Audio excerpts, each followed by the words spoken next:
This is an African mega trend.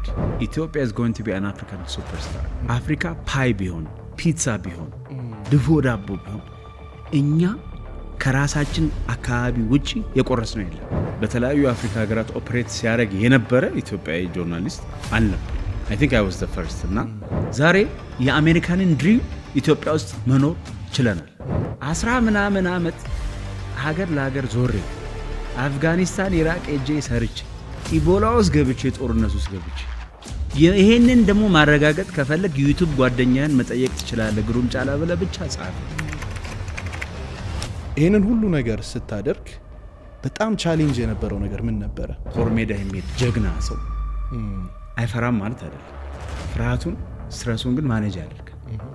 ብዙ ስኬት ያገኙት ካልኩሌትድ ሪስክ በመውሰድ ነው። ያስፈራል። በላም አልጠጣም አልለብስም ከሚለው ይሳካልኛል አይሳካልኝም እስከ ተሳክቶልኝ ይቀጥል ይሆን መቼ ይቆማል? አንድ ቢዝነስማን ሊኖሩት የሚያስፈልጉት ኳሊቲዎች ምን ነገሮች ናቸው? በመጀመሪያ ደረጃ የተወደዳችሁ የአላይፍ ፖድካስት ቤተሰቦች እንደምን አላችሁ? ዛሬም በአዲስ እንግዳ ተመልሰን መተናል። ፕላን በያዝነው መሰረት በዚህ ዓመት 1 ሚሊዮን ሰብስክራይበር ለመግባት እንዲሁም ደግሞ በርካታ ሰዎች ጋር ለመድረስ እየሰራ እንገኛለን።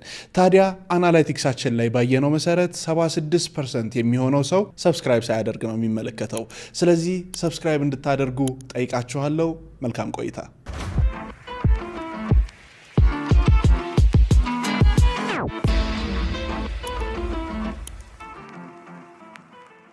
ግሩሜ ቴንክ ዩ በጣም ዛሬ ላይ ለማያውቁ ሰዎች አይ ኖ ብዙ ሰው ያውቃል፣ ግን ደግሞ የኛ ተመልካቾች ሆነው ምናልባት ማን ነው ለሚሉ ሰዎች ራስን በማስተዋወቅ እንጀምር። ስሜ ግሩም ጫላ ገመቹ ነው የሚባለው። የተወለድኩት ወንጂ ገፈርሳ የሚባል አካባቢ ነው። በጣም ወደው የድሮ ስኳር ፋብሪካ ያለበት አሁን ይነሳል ብለን የምናስበው ደስታ ከረሜላ ያለበት እንደደረስ ካላቅም እሱ ላይ ደስታማ በደንብ የአዋሽ ተፋሰስ አካባቢ በጣም ብዙ ፍቅር ያለበት ብዙ ኢትዮጵያውያን የተለያየ ከለር ያለበት አካባቢ። ከዛ በኋላ እንግዲህ ትምህርት ከጨረስን በኋላ ለማሳጠር ኢንተርናሽናል ጆርናሊስት፣ የቢዝነስ ሰው፣ አባት፣ ጓደኛ የመሳሰሉ። በጣም አሪፍ። ብዙ ጊዜ ያንተን ኢንተርቪዎችም ሳያቸው ስራዎችህንም ሳይ በጣም ነው የሚያስገርመኝ። ላይክ የደረስክበት ቦታ አሁን ላይ ያለህበት ደረጃ መድረስ ብዙ ሰው የሚያልመው ነው፣ ብዙ ሰው የሚመኘው ቦታ ነው እና አሁን ያለህበት ቦታ ላይ ሆነ የዛኔ እዚህ ጋር እንደምትደርስ እርግጠኛ ነበርክ? እርግጠኛ የሚለው ያው ሪላቲቭ ነው የሚሆነው አይደለም፣ ግን ህልሙ በነበረኝ from the beginning ህልሙ ስለሆነ እርግጠኝነቱን ስቴፕ ባይ ስቴፕ ቀስ በቀስ የሚያመጣው ህልሙ ግን ነበር ኢንታክት የማይቀየር ሌላ እቅድ እንኳን እስከማይኖረኝ ድረስ። ምናልባት መሀል ላይ ገብቶ ከነበረ እግር ኳስ ተጫዋች መሆን ነው። ያው እኛ አካባቢ ትልልቅ ሜዳዎች ስለነበሩ እንደው ፕላን ቢ ቢሆን እግር ኳስ ተጫዋች ሆናለሁ ያልኩት ነው እንጂ 98-99% ጋዜጠኛ እንደመሆን ሰክሰስፉል እንደመሆን ከዛ በኋላ ቢዝነስማን እንደመሆን ማስበው አይ ቲንክ የተሳካ ይመስለኛል። ምናልባት ብዙ ጊዜ ከሰዎች ምንድነው ኢንስፓየር አድርጓቸው እዚህ ጋር እንዲደርሱ ያደረጋቸው እላለሁኝና አንተም ኢንተርናሽናል ጆርናሊስት እንድትሆን ቢዝነስማን እንድትሆን ላይክ አሁን የደረስክበት ደረጃ እንድትደርስ መጀመሪያ የሆነ ያየሃት ኢንስፓየር ያደረገች ነገር ያለ ይመስለኛል። ልጅ እያለህ ምን ነበር ኢንስፓየር የሚያደርግህ? አንዱ ህይወት ነው በራሱ። በህይወት ብዙ አጋጣሚዎች ያጋጥማሉ። የምትሰማው የምታየው ነገር አለ። ድሮ ናሽናል ቲቪ የምትባል ነበረችን አይ ዶንት ኖ ታውቃት እንደሆነ 4 እግር ያላት ረጃጅም ስትከፈት እንደዚህ ትወጣለች፣ ስትዘጋ ትገባለች። ቻናል ለመቀየር ኮልት የሚባል እንደዚህ ያዞርክ እሷ ቲቪ እኛ ቤት ብቻ ነው የነበረችው። እሷም የተገዛችበት ምክንያት አንድ ጠጅ ቤት ነበር፣ ገብሬ ጠጅ ቤት የምንለው ድሮ እዛ በቀዳዳ ነበር ቲቪ የምናየውና አንድ ቀን ጠጅ ቤት ሰዎቹ እኛን ለማባረር አምቡላ ደፉብንና አንዱ የተወሰነ ፓርት ነው የጋ ደረሰኝ እና በጣም ያለቀስኩ ስመጣ ፋዘር አየና ጋስጫላ ለምንድነው እዛ ሄድከው ተባልኩ። ቴሌቪዥን ለማየት ነው። ምንድነው ያየው? ማትሎክ ምናምን ፊልሞች ብዙ አሉ። የእንግሊዝ ፕሪሚየር ሊግ ቅዳሜ ከሰዓት የሚተላለፉ ምናምን። ከዚህ በኋላ እዛ ቤት አትሄድም። ኩሩ ነበር ፋዘር በጣም አትሄድም፣ ቴሌቪዥን ይገዛሉ አለ። አልመሰለኝም። ቴሌቪዥን እንደ ትልቅ ነገር ስለማየው ያን ጊዜ ሰፈር ውስጥም የለም። እዛ ደግሞ የቢዝነስ ቦታ ነው። በሳምንቱ ቲቪ ተጭኖ መጣ 4 እግር ያለው እንዳልኩ። ከዛ ጊዜ ጀምሮ በልጅነት ነው የተወሰነ ሜቢ 7-8 ዓመት ልጅ በሆን ነው። ከዛ ጊዜ ጀምሮ የማያቸው ነገሮች ሁሉ ወደ ኢንተርናሽናል ነገር እንዳስብ አክሰስ ነው ዋናው ነገርና ወደ ጋዜጠኝነቱም ወደ ሚዲያውም እንድጠጋ ያደረገኝ እሱ ነው። አንዱ ኢንስፒሬሽን እሱ ነው። ሞቲቬሽን ግን ድህነት ነው። ኦኬ ሞቲቬሽን ድህነት ነው። ድህነት በጣም አምሬ የምጠላው ነገር ነው። የሚወደው ሰው አለ ማለት አይደለም፣ ግን በድህነት ውስጥ ኮምፎርታብል የሆኑ ሰዎች ሊኖሩ ይችላል። ሚኮራ ሰው አለ። ሚኮራ ሰው አላየውም፣ አላጋጥም። ግን እኔ ኩሩ ደሃኔ ምናምን የሚል ሰው ሰምታታ? አይ አለ፣ ግን ኩሩ ስለሆነ አይደለም፣ ቃሉ አይደለም። ዋናው ነገር ኮምፎርታብል ስለሆነ ነው እንደዛ የሚለው። ምንም የሚያንገራግጨው ይነሳል ሽሮም ካለለም ከጓደኞቹ ጋር ምናምን ብሎ ያለችውን ለባብሶ እዳ የለብኝም ድገዳ የለብኝም ይላል። እኮ ኩራት አይደለም፣ አለማወቅ ነው። ኮምፎርታብል መሆን ነው በድህነት ውስጥ። ስለዚህ ብዙ ሰዎች በድህነት ውስጥ ኮምፎርታብል ናቸው፣ ግን ይወዱታል ብዬ አላስብም። ምክንያቱም ሁሉ ጊዜ ሲነሱ ያማራሉ አይደል? እንዲህ በሆን እንደ ጓደኛዬ እንዴት አልሆንኩም እንደምን ያልሆንኩም። ውስጥ ደግሞ የሰው ልጅ ሞቲቬሽኑ አንደኛው የሚሆነው አስፓየር ማድረጉ ነው። የሆነ ነገር አገኛለሁ ወይስ አላገኝም የሚለው ነው። ህይወት ጨለማ ከሆነ መኖሩ ትርጉም የለውም። ስለዚህ ተስፋ የምታደርገው መለወጥን ስለሆነ ድህነት ላይ ኮምፎርታብል መሆን ነው እንጂ ማፍቀርና መውደድ አይኖርም ብዬ ነው ማስብ። ኢን ኬስ አባታችን ካለፈ በኋላ ትንሽ ድህነት ነካ አድርጎና አልፏልኛና ጥሩ ፋሚሊ ሚድል ክላስ የሚባል ፋሚሊ ነው ያደግነው። ነገር ግን በቤትም በቤት ከመሆን ማዘርም የመጣው ሪሶርስ ማኔጅ ካለ ማድረግ የመጣ ነገር ነበር። ስለዚህ ከዛ በኋላ ድህነትን አምርሬ ነው የጠላሁት። በኔም በዘር ማንዘርም ተመልሶ እንዳይመጣ ስለ ሰራ ነበርና ሞቲቬት ያደርገኝ ነበር ብዙ ነገር። ስለዚህ ኢንስፒሬሽኑ ያልኩ የሚዲያ አክሰስ ነው። ሞቲቬሽኑ ደግሞ ድህነትን አለመፈለግ መጥራት ቢየንማስ። ናይስ። የብሪቲሽ ኤምባሲ ስላንተ ሙሉ ባክግራውንድ የሚገልጽ አሁን እንዴት እዚህ ጋር እንደደረስክ ሙሉ ለሙሉ የሚያነሳ አንድ ነገር ጽፎ ነበርና እዛ ላይ በደንብ እያነበብኩኝ ነበር እና አንዲት ነገር መጀመሪያ ላይ ያነሱት ቸርች ውስጥ እንደነበርክ ነውና እስኪ እሱን ጆርኒ ያጫውተኝ። እንዴት ወደዛ ገባ? ምን ይመስል ነበር? እንግዲህ ብዙ ጊዜ የተባለ ነገር ልንገር፣ ከዛ ወደ እኔ ያመጣዋል። ብዙ ጊዜ የተባለ ነገር እግዚአብሔር በሰዎች ህይወት ውስጥ እጅግ አስፈላጊ ነው። ትርጉሙ ብዙ ነው። ፈጣሪን ያልያዘ ሰው ስኬት ላይም ቢደርስ ሊያጣጥመው ወይም ደግሞ ሊያዘልቀው አይችልም ይባላል። which is true በእኔ ህይወት የሚያየሁት ነው። ነገር ግን ከዛ ባሻገር እኔ ለመራቅም አልችልም ነበር። በቤተሰቦቼም አካባቢ በነበረው ሁኔታ በጣም ሪሊጂየስ ኮሚዩኒቲ ነው የነበረው። በጣም ከፈጣሪ ጋር ተቀራራቢ የሆነ ኮሚዩኒቲ ላይ ነው ያደግኩት። እንደሚባለው ልጅን የሚያሳድገው ቤተሰብ ብቻ ሳይሆን መላ መንደሩ ነውና በምንሄድበት ቦታ ሁሉ እዚህ ለደረስንበት አስተዋጽኦ ያደረጉ ሰዎች አሉ። መነሻቸው ግን ሃይማኖታዊ አመለካከታቸው ከእግዚአብሔር ጋር ያላቸው ከፈጣሪ ጋር ያላቸው ቅርበት በክርስትና በሙስሊምም ሊሆን ይችላል የነበሩ ናቸውና in any case I think እንትኑ ላይም የተጻፈው ነገር ሊያነሳ የፈለገው እኔም አንዱ ያለፍኩበት የነበረው ነገር አካባቢያችን በነበረው ሁኔታ ላይ አስተምሮውንም በካቶሊክም በፕሮቴስታንትም በኦርቶዶክስም አካባቢ የነበሩ እንሄዳለን። ጓደኛሞች ስለሆነ ሙስሊም ጋር እንሄዳለን። ቁርአን ቀርተን አድገናል። ለምሳሌ በክርስትና ብቻ ሳይሆን أعوذ بالله من الشيطان الرجيم الرحمن الرحيم مالك يوم الدين إياك نعبد وإياك نستعين اهدنا الصراط المستقيم صراط الذين أنعمت عليهم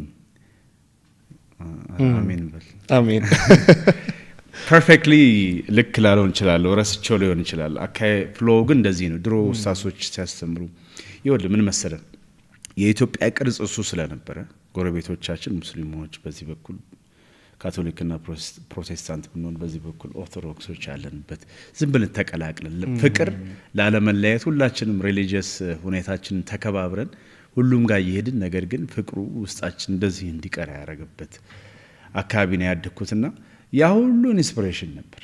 ያ ሁሉ አንድን አካል አንድን ሃይማኖት ተቋም ላመሰግናችን ሁሉም በኔ ህይወት ውስጥ ትልልቅ ቦታ የነበራቸው ነውና አሁንም ባሉበት ሁሉም ክርስቶስ ፈጣሪ አላህ ይርዳቸው አመሰግናለሁ ሁሉ አመሰግናለሁ ነው ማለት።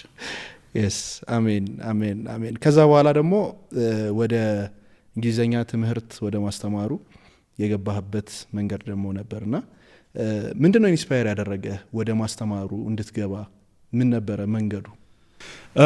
እኛ ቤት ፊት ለፊት ካቶሊክ ቸርች ሰዎች ነበሩ። እሺ ትምህርት ቤታችንም የተማርንበት ከኛ ቤት ጎን ነው። ብዙ አባ ምንላቸው የቸርቹ ሄዶች ይመጣሉ። ነጭ ሰዎች አሉ። አብዛኞቹ እንግሊዘኛ ነው የሚያሉት። ከተለያዩ አፍሪካ ሀገራት የሚመጣሉና በጣም ኤክስፖዠር ነበርኝ ከነሱ ጋር ለማውራት። በቃ ከድሮም ጀምሮ ድፍረት ስለነበረ አወራቸዋለሁ። እነሱም ይጠሩናል፣ ፊልም እናያለን ምናምንና እንግሊዘኛን አይ ቲንክ ብዙ ሳልደክም ነው ያወቅኩት ይመስለኛል። ከነ አክሰንቱ ልጅ መሆኜ አይ ቲንክ ኤሌመንተሪ መሆኜ ጥሩ በአሁን ጊዜ ብዙ ኤክስፖዠር አለ ይመስለኛል ለልጆቻችን ምናምን። በእኛ ጊዜ ግን አይ ቲንክ እኔ በጣም እድለኛ የነበርኩት ከእንደዚህ ሰዎች ጋር የመነጋገር አብሮ የማሳለፍ ነገር ስለነበረ እንዳልከው እሱን ይዤ በሄድኩ ቁጥር አንዱም ለሌሎች እውቀትን ለማስተላለፍ በዛ ጊዜ ብዙ አክሰስ ስላልነበረ ፊልሙም እንደ ዘንድሮ ኔትፍሊክስ ወይም አማዞን ሁሉ ምናምን በሌለበት ብዙ ሰው የሚናገርበት በሌለበት ክፍለ ሀገር ላይ ያደግን ስለሆነ አንዱ እሱ ነው። ሁለተኛው ገንዘብ ማግኘት ነበር። በጣም ብዙ ገንዘብ እናገኝ ነበር። አሁን እኔ እንግሊዘኛ ሳስተምር ድሮ ዩኒቨርሲቲ ተማሪ እያለሁ በሰዓት 50 ብር ይከፈለኝ ነበር። ዋው! የዛሬ 20 ምናምን ዓመት እና 50 ምናምን ብር ስማ ባንክ ውስጥ አባቴ ስላለፈ ያን ጊዜ ባንክ ገንዘብ አስቀምጬ በጣም ብዙ ሺህ ገንዘብ አስቀምጬ ለእናቴ ጤፍ ገዝቼ ለወንድሞቼ ለእህቶቼ ትምህርት ቤት ከፍዬ ያመቱን ነው የሚሄደው። ከዛ በኋላ ይሄድኩኝ ገንዘብ ከባንክ ከቤተሰብ ተላከ ያልኩ አወጣለሁ። ልብስ ራሴ ነው የምችለው ምናምን። ስለዚህ እንግሊዘኛ ማወቂያ አንዱ በጣም ከሰዎች እውቀት ማስተላለፍ ባሻገር ብዙ ገንዘብ እንዳገኝ ይረዳኝ ነው በዛን ጊዜ። ፋስት ፎርዋርድ ቱዴይ ያ ደግሞ ኢንተርናሽናል ጆርናሊስት ያደረገኝ። ቋንቋ ብቻ ማወቅ ትርጉም የለውም። በእርግጥ በኋላ የምናነሳው ሆኖ ሰዎች ራሳቸውን በብዙ መንገድ ማንቃት አለባቸው ማብቃት አለባቸው የሚለው እንዳለ ሆኖ ቋንቋው ማወቅ ደግሞ ኢስ ፕራዮሪቲ። ዛሬ ደግሞ ብዙ ነገር እንድናገኝ ያደረገን ነው እንግሊዘኛ ቋንቋ። ስለዚህ ከማስተማሩ እስከ ግሎባሊ እስከ መስራቱ ድረስ ቋንቋውን በዚህ መንገድ እንግዲህ ተጠቅመናል ብዬ አስባለሁ። ምናልባት እዚህ ጋር እንድታነሳልኝ የምፈልገው ብዙ ሰዎች በሁለት ነገር ይከራከራሉ፣ ላክና ኦፖርቹኒቲ። ያንተ ላክ ነበር ኦፖርቹኒቲ ነበር?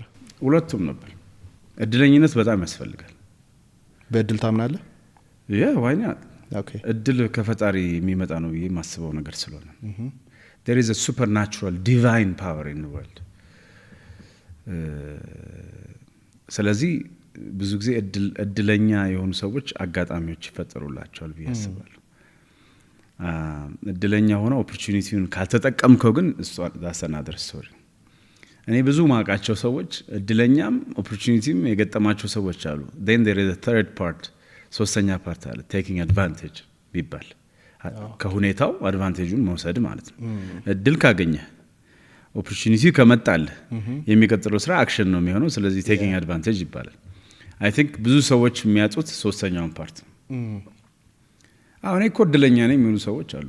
እኔ እኮ ብዙ ጊዜ ነው የሚያጋጥመው ሎተሪ አሁን ለምሳሌ 10 ብር 100 ብር 1000 ብር ይወጣልኛል ይላሉ። ወይም ደግሞ ስራ እኮ ለመቀጠር ብዙ ጊዜ እጠራለሁ፣ ኢንተርቪው ይጠራለሁ ይላሉ።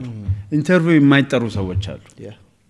ኢንተርቪው ይጠሩና ግን አያልፉም። እነዚህ ችግሩ ምንድነው መሰል? ከአንዱ ኢንተርቪው አይማሩም፣ ወደሚቀጥለው አያስተላልፉም፣ ራሳቸውን አያበቁም፣ አይማሩም፣ አይስተካከሉም፣ አያበቁም አብዛኞቹ።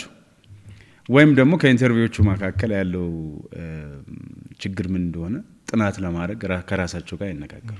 ቢዝነስም ከሆነ ልክ እንደዛ ነው። ቢዝነስ ላይም ጨረታ ይወዳደራሉ፣ ጫፍ ላይ ይደርሳሉ፣ ይወድቃሉ፣ ይወዳደራሉ፣ ጫፍ ላይ ይደርሳሉ፣ ይወድቃሉ። ጫፍ ላይ የማይደርስ የማይወዳደር አለ እኮ ሪጀክት የሚደረግ ጊዜ የሚያልፍበት እኮ አለ፣ ያልሰማ አለ እኮ። ኢንተርናሽናሊ ደግሞ በጣም ብቃት ያላቸው ሰዎች አሉ። ነገር ግን ጉዳዩን ከላይ መጀመር ስለሚፈልጉ የሚተው ይሄ ሰውዬ እኮ የት ይደርስ ነበር የሚባሉ ሰዎች ሁሉም ሰፈር ውስጥ አሁን እውቀት ያላቸው ሲያወሩ በስማ ቁጭ ብለው የምትሰማቸው ሰዎች እነሱ ሰዎች ላኩና ኦፖርቹኒቲውን ወደ ተግባር ያልቀየሩ ዝም ብሎ ጃግል የሚያደርጉ ሰዎች ናቸው። ላይፋቸውን ዝም ብሎ ወደ ላይ ወደ ታች የሚያደርጉ ሰዎች ናቸው። ስለዚህ እኔ ማምነው እንዳልኩ በላክም ኦፖርቹኒቲም but action and taking advantage በጣም አምናለሁ። I think it worked for me ለኔም ለራሱ።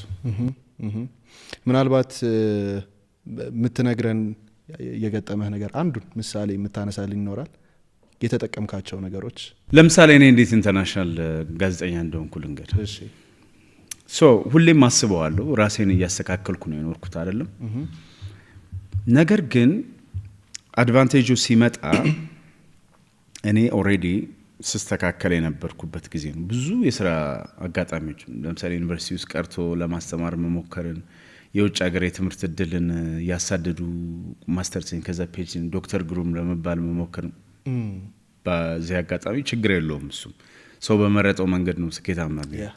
ያን ሁሉ ሁኔታዎችና እድሎች በመተው አዲስ አበባ ስመጣ ምንም ስራ ሳይኖር ምንም ገንዘብ ሳይኖር ነው የመጣሁት። ቤተሰብና ዘመድ ጋር መሄድ አልወድም። እሱም another disadvantage ነበር ለኔ። ምክንያቱም በራሴ መንገድ ነው መቆም የምፈልገው ብዬ ነው ማሰብ ከትላንትም እስከ ዛሬ ድረስ።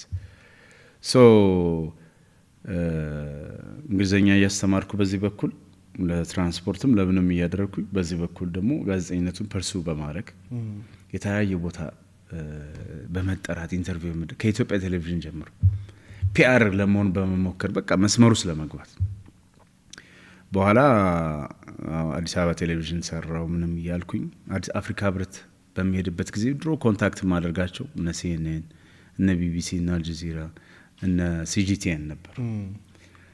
በአጋጣሚ የCGTN ሰዎች ጋር ስነጋገር አንዳንድ ነገር ሳግዛቸው ምን ስንል they saw the potential you see በአጋጣሚ አይደለም ሰው እንዲያ የምታደርገው። ለዚህ ነው እግር ኳስ ላይ በጣም ኳስ ስለምወድ እግር ኳስ ላይ ትራያል ያለው ለዚህ ነው የሙከራ ትጠራና ሲሞክር ምናምን ተባለ። ፊልም ስትሰራ ኦዲሽን ያለው ለዛ ነው። እንደ ኦዲሽን ቁጠረው። why don't you work for us ተባልኩ ማለት ነው። እሺ እንዴ ያን ጊዜ ነው ካሜራ ተሞከርኩ ምን ተባልኩ። 6 ወር ጠበቅኩ ዴሞ ቴፕ ስራ ስባል እየሄድኩኝ እኔ የምሰራው ዴሞ ቴፕ ፌክ አይደለም ባይዚ ሪል ስቶሪ ነው የምሰራው። በሰዓቱ የነበሩ ሜየሮችን በሰዓቱ የነበሩ ሚኒስትሮችን ለሙከራ በሚመስል ነገር ግን ዜና ሆኖ መተላለፍ በሚችል መንገድ የተለያየ ስቶሪዎች ከኮንስትራክሽን ሴክተር እስከ ፒስ ኤንድ ሴኩሪቲ አፍሪካ ህብረት እየሄድኩ ሳይቀር ዴሞ ሰራ ነበር። and they see this guy is serious ተባለ ማለት ነው። opportunity came. I took advantage of the opportunity. I was lucky to meet those people ቀድሞ ዳኖ ስንመለስ but I have delivered. I had to work hard. ያለችኝ ትንሽ ገንዘብ ወደ ኢንቨስትመንት አወጣው ማለት ነው። ካሜራማኖች ቀጥሬ ኤዲተሮች ቀጥሬ ኤዲት ማድረግ አልችል ካሜራ መቅረጽ አልችል። I know how to talk. I know how to write my script. አለቀ። ቲም ወርክ ግን ያስፈልገው ነበር።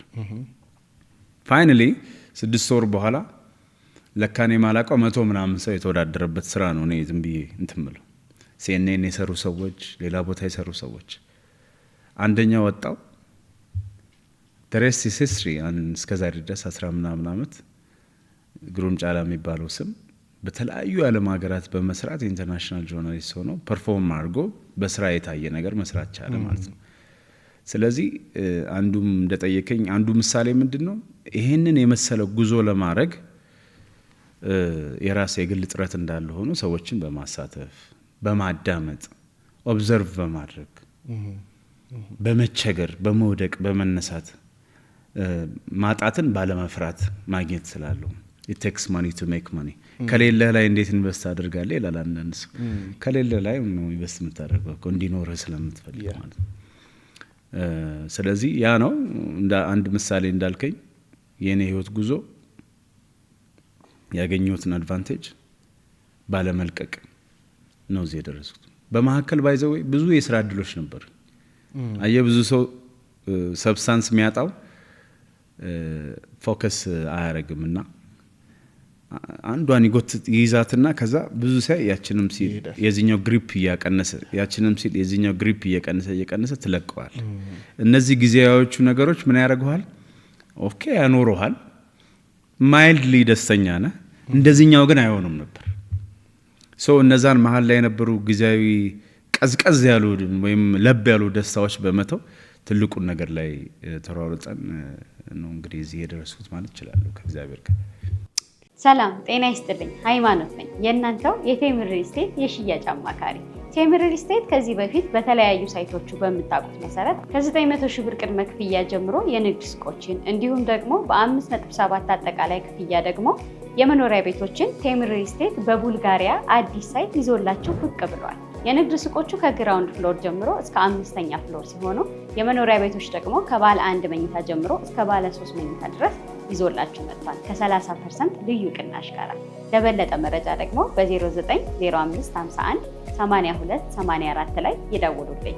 ቴምር ፕሮፐርቲስ የህልሞ ማረፊያ። yes በጣም የሚገርም ነው። ኢንተርናሽናል ጆርናሊስት ሆንክ። ብዙ የዓለማችን ክፍሎች ላይ የመዘዋወሩን ሄዶ የማየቱን የተለያዩ ላይክ ኢንተርናሽናል የሆኑ ዘገባዎችን የማቅረቡ ስራ ላይ ተሳተፍክ። ይህንን ሁሉ ነገር ስታደርግ በጣም ቻሌንጅ የነበረው ነገር ምን ነበረ? አይ ቲንክ አንዱ ቻሌንጅ የነበረው ኤክስፖዠር አለመኖር። ኤክስፖዠር አለመኖር ማለት በሀሳብ ደረጃ የምትሰራውን ነገር ታውቃለህ፣ ታያለህ። ነገር ግን ሄደህ የምታማክረው ሰው አይኖርም።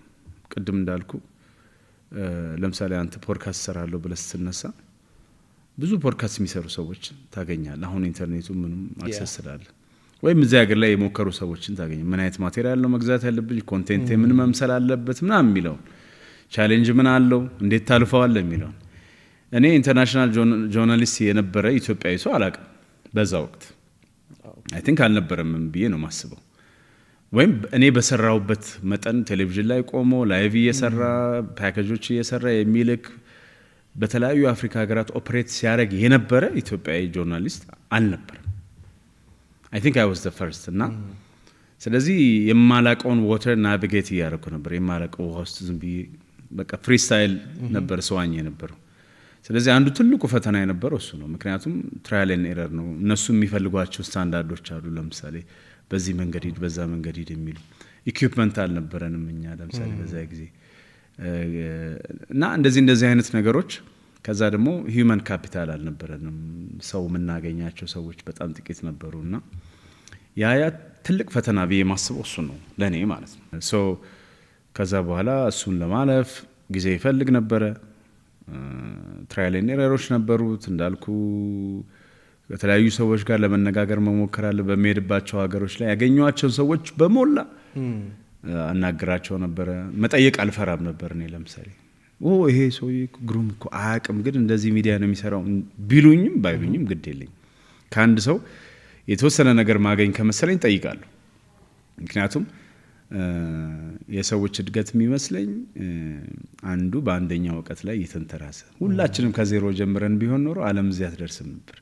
ስለዚህ አንዱ የአንዱን ሪሰርች፣ አንዱ የአንዱን ግኝት፣ አንዱ የአንዱን ኤረር በማስተካከል ተደጋግፈንና ተዋውጠን በድሮ ቋንቋ ነው እዚህ የደረስነውና አይ ቲንክ ቻሌንጆቹን በዚህ መንገድ ያለፍኳቸው ይመስለኛል።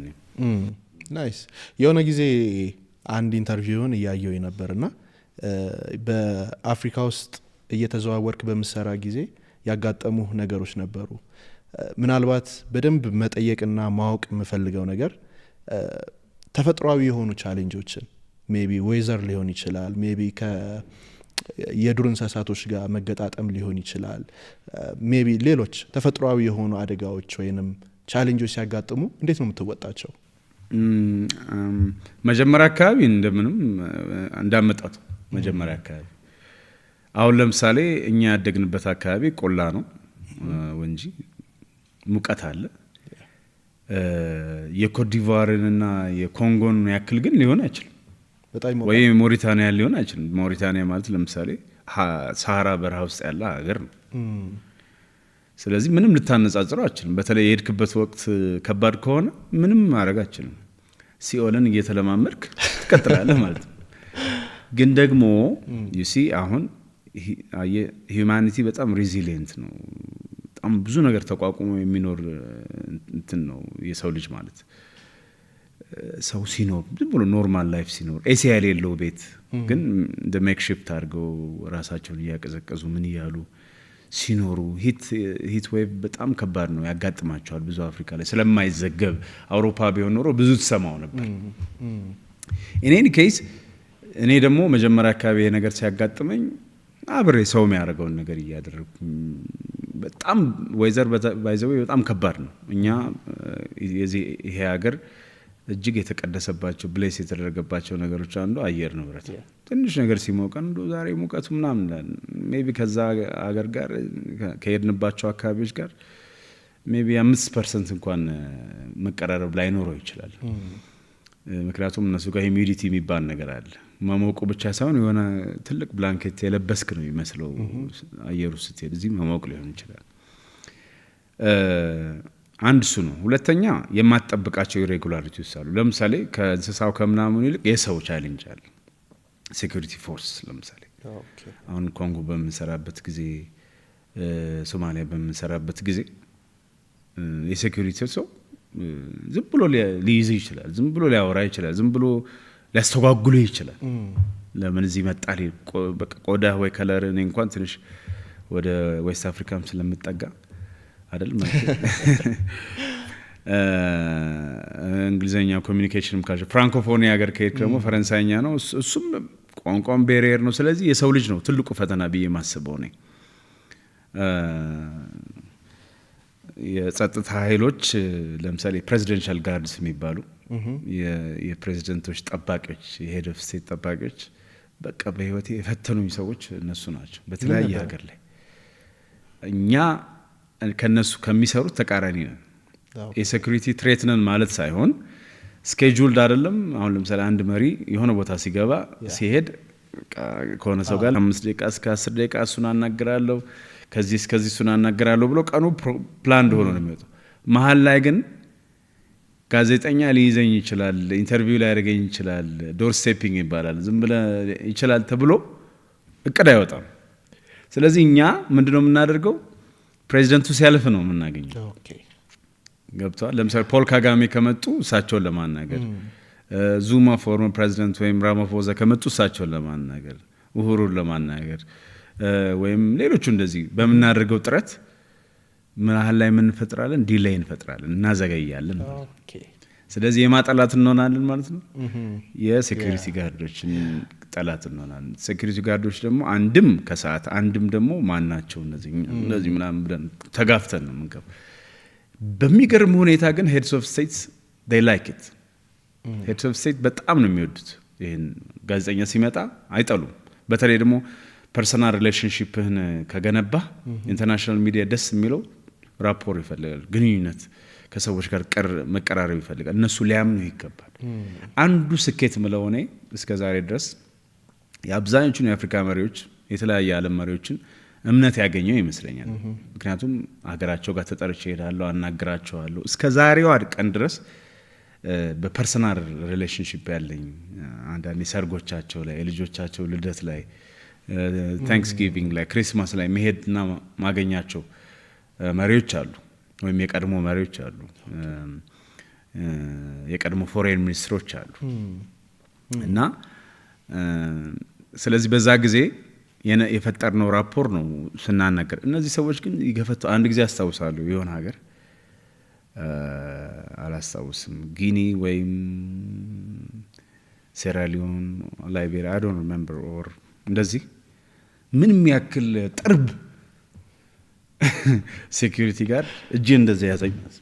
እኔ ላናግር ነው የሚሄድ። እንደዚህ ቢሴት ያዘኝ እንደዚህ። ይሄ ግሪፕ ይሄ አሁን ትልቅ ነው የኔ እጅ፣ መቼም ረጅም ሰው ነኝ። የኔን 2 ያክላል፣ የኔን 2 ይወፍራል። ከዛም በላይ እንደዚህ ያዘኝ። በሰዓቱ ትንሽ አመም ማድረገኝ ግን በቃ leave me alone man I'm just trying to do my job ምናምን አልኩኝ መሪውም leave me alone ሰራው ከዛ ልብሴን አውልቄ ሳየው ደም ቆጥሯል ሙሉ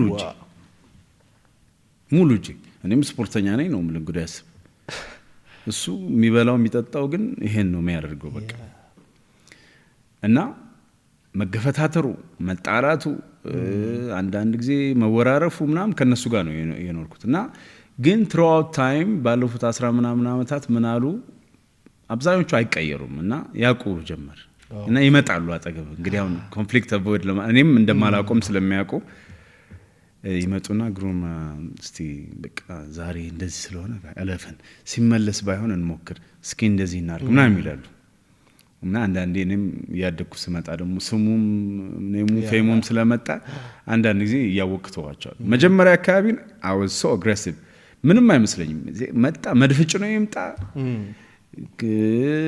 ታንክ ይዞ ይምጣ ምንም አይመስለኝም ይሄ ሌላ የማቃው ሀገር ይሁን የማላቃው ሀገር ይሁን assignment ካለኝ I'll go for it I think I took a lot of risk in my life በጣም ብዙ ሪስክ ነው የወሰድኩት it paid off ለኔ ብዙ ነገር እስከ ዛሬ ብዙ ሪስፔክት ብዙ ሽልማት ብዙ ሪኮግኒሽን ብዙ ስኬት ያገኘሁት ካልኩሌትድ ሪስክ በመውሰድ ነው ዝም ብዬ የተተኮሰ ገባለው ወይም ደግሞ ሰውየው በማይሆን ሁኔታ ላይ ሄጄ ፕሬዚደንቶችና አንቡሽ አረጋለሁ ማለት ሳይሆን ካልኩሌትድ ሪስክ ወስድ ነበር አብዛኛው ሰው ማይወስደውን እኔ ወስደው ነበር የኖርኩትና ያ I think ዛሬ የምታወራውን ሰውዬ ፈጥሯል ቢያስ ምናልባት ይሄንን ፕሮግራም በጣም ብዙ ጆርናሊስቶች ያዩታል ብዬ አስባለሁ እና ሎካሊ የሀገር ውስጥ ጆርናሊስት መሆንና ኢንተርናሽናል ጆርናሊስት መሆን በሁለቱ መካከል ያለው ልዩነት እንደገና ደግሞ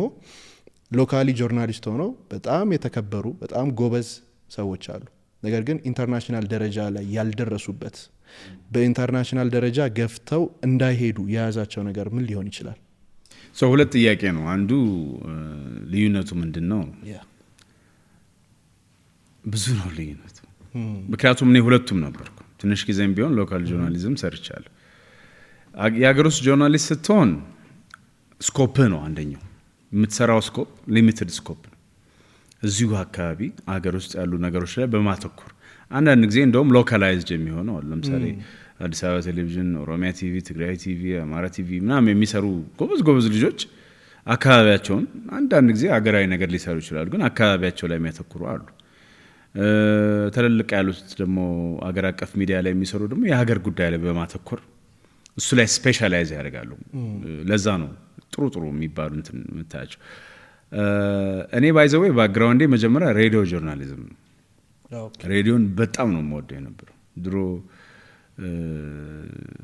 ተረካ በመንሰማ ጊዜ ሬዲዮ እንደዚህ ናሽናል ሬዲዮ ነበርች አንድ ማስተዋወሳት እንደዚህ ጄ ነበር የምሰማት በአንድ በኩል ስፒከር ያላት ካስተዋወስከና እሷም በጣም ተደረገው እንደዚህ ያዞር ሶ በዛ ኢንስፒሬሽን ሬዲዮ ሰርቻለሁ ብዙ ጊዜ I love it so much አሁን እንደነማዚ ፈጠረባቸው ሀገሮች የተፈጠረበት ሀገር ነውና በጣም ምናከብራቸው እንዳልከው በጣም እንወዳቸው ሜቢ ከዚህ በላይ መሆንም እዚህ ላይ ከተደረሰ ከዚህ በላይ መሆንም እንችላለን ወይ ብለን እንድናስብ ያደርጉን ሰዎች አሉ ነገር ግን ሎካል ጆርናሊዝም I think በራሱ ስፔሻላይዜሽን ላይ ያለ ስለሆነ ከኢንተርናሽናል ጆርናሊዝም ጋር የሚነጻጸር አይደለም ኢንተርናሽናል ጆርናሊዝም ግን ስኮፑ ብዙ ነው በቃ ዛሬ ስለ ኬንያ ከሰራው ነገ ስለ ሩዋንዳ ሰራለሁ ከነገ ወዲያ ስለ ቻይና ሰራለሁ ከሚቀጥለው ቀን ስለ አሜሪካን ስቶሪ ሰራለሁ ከዛ ስለ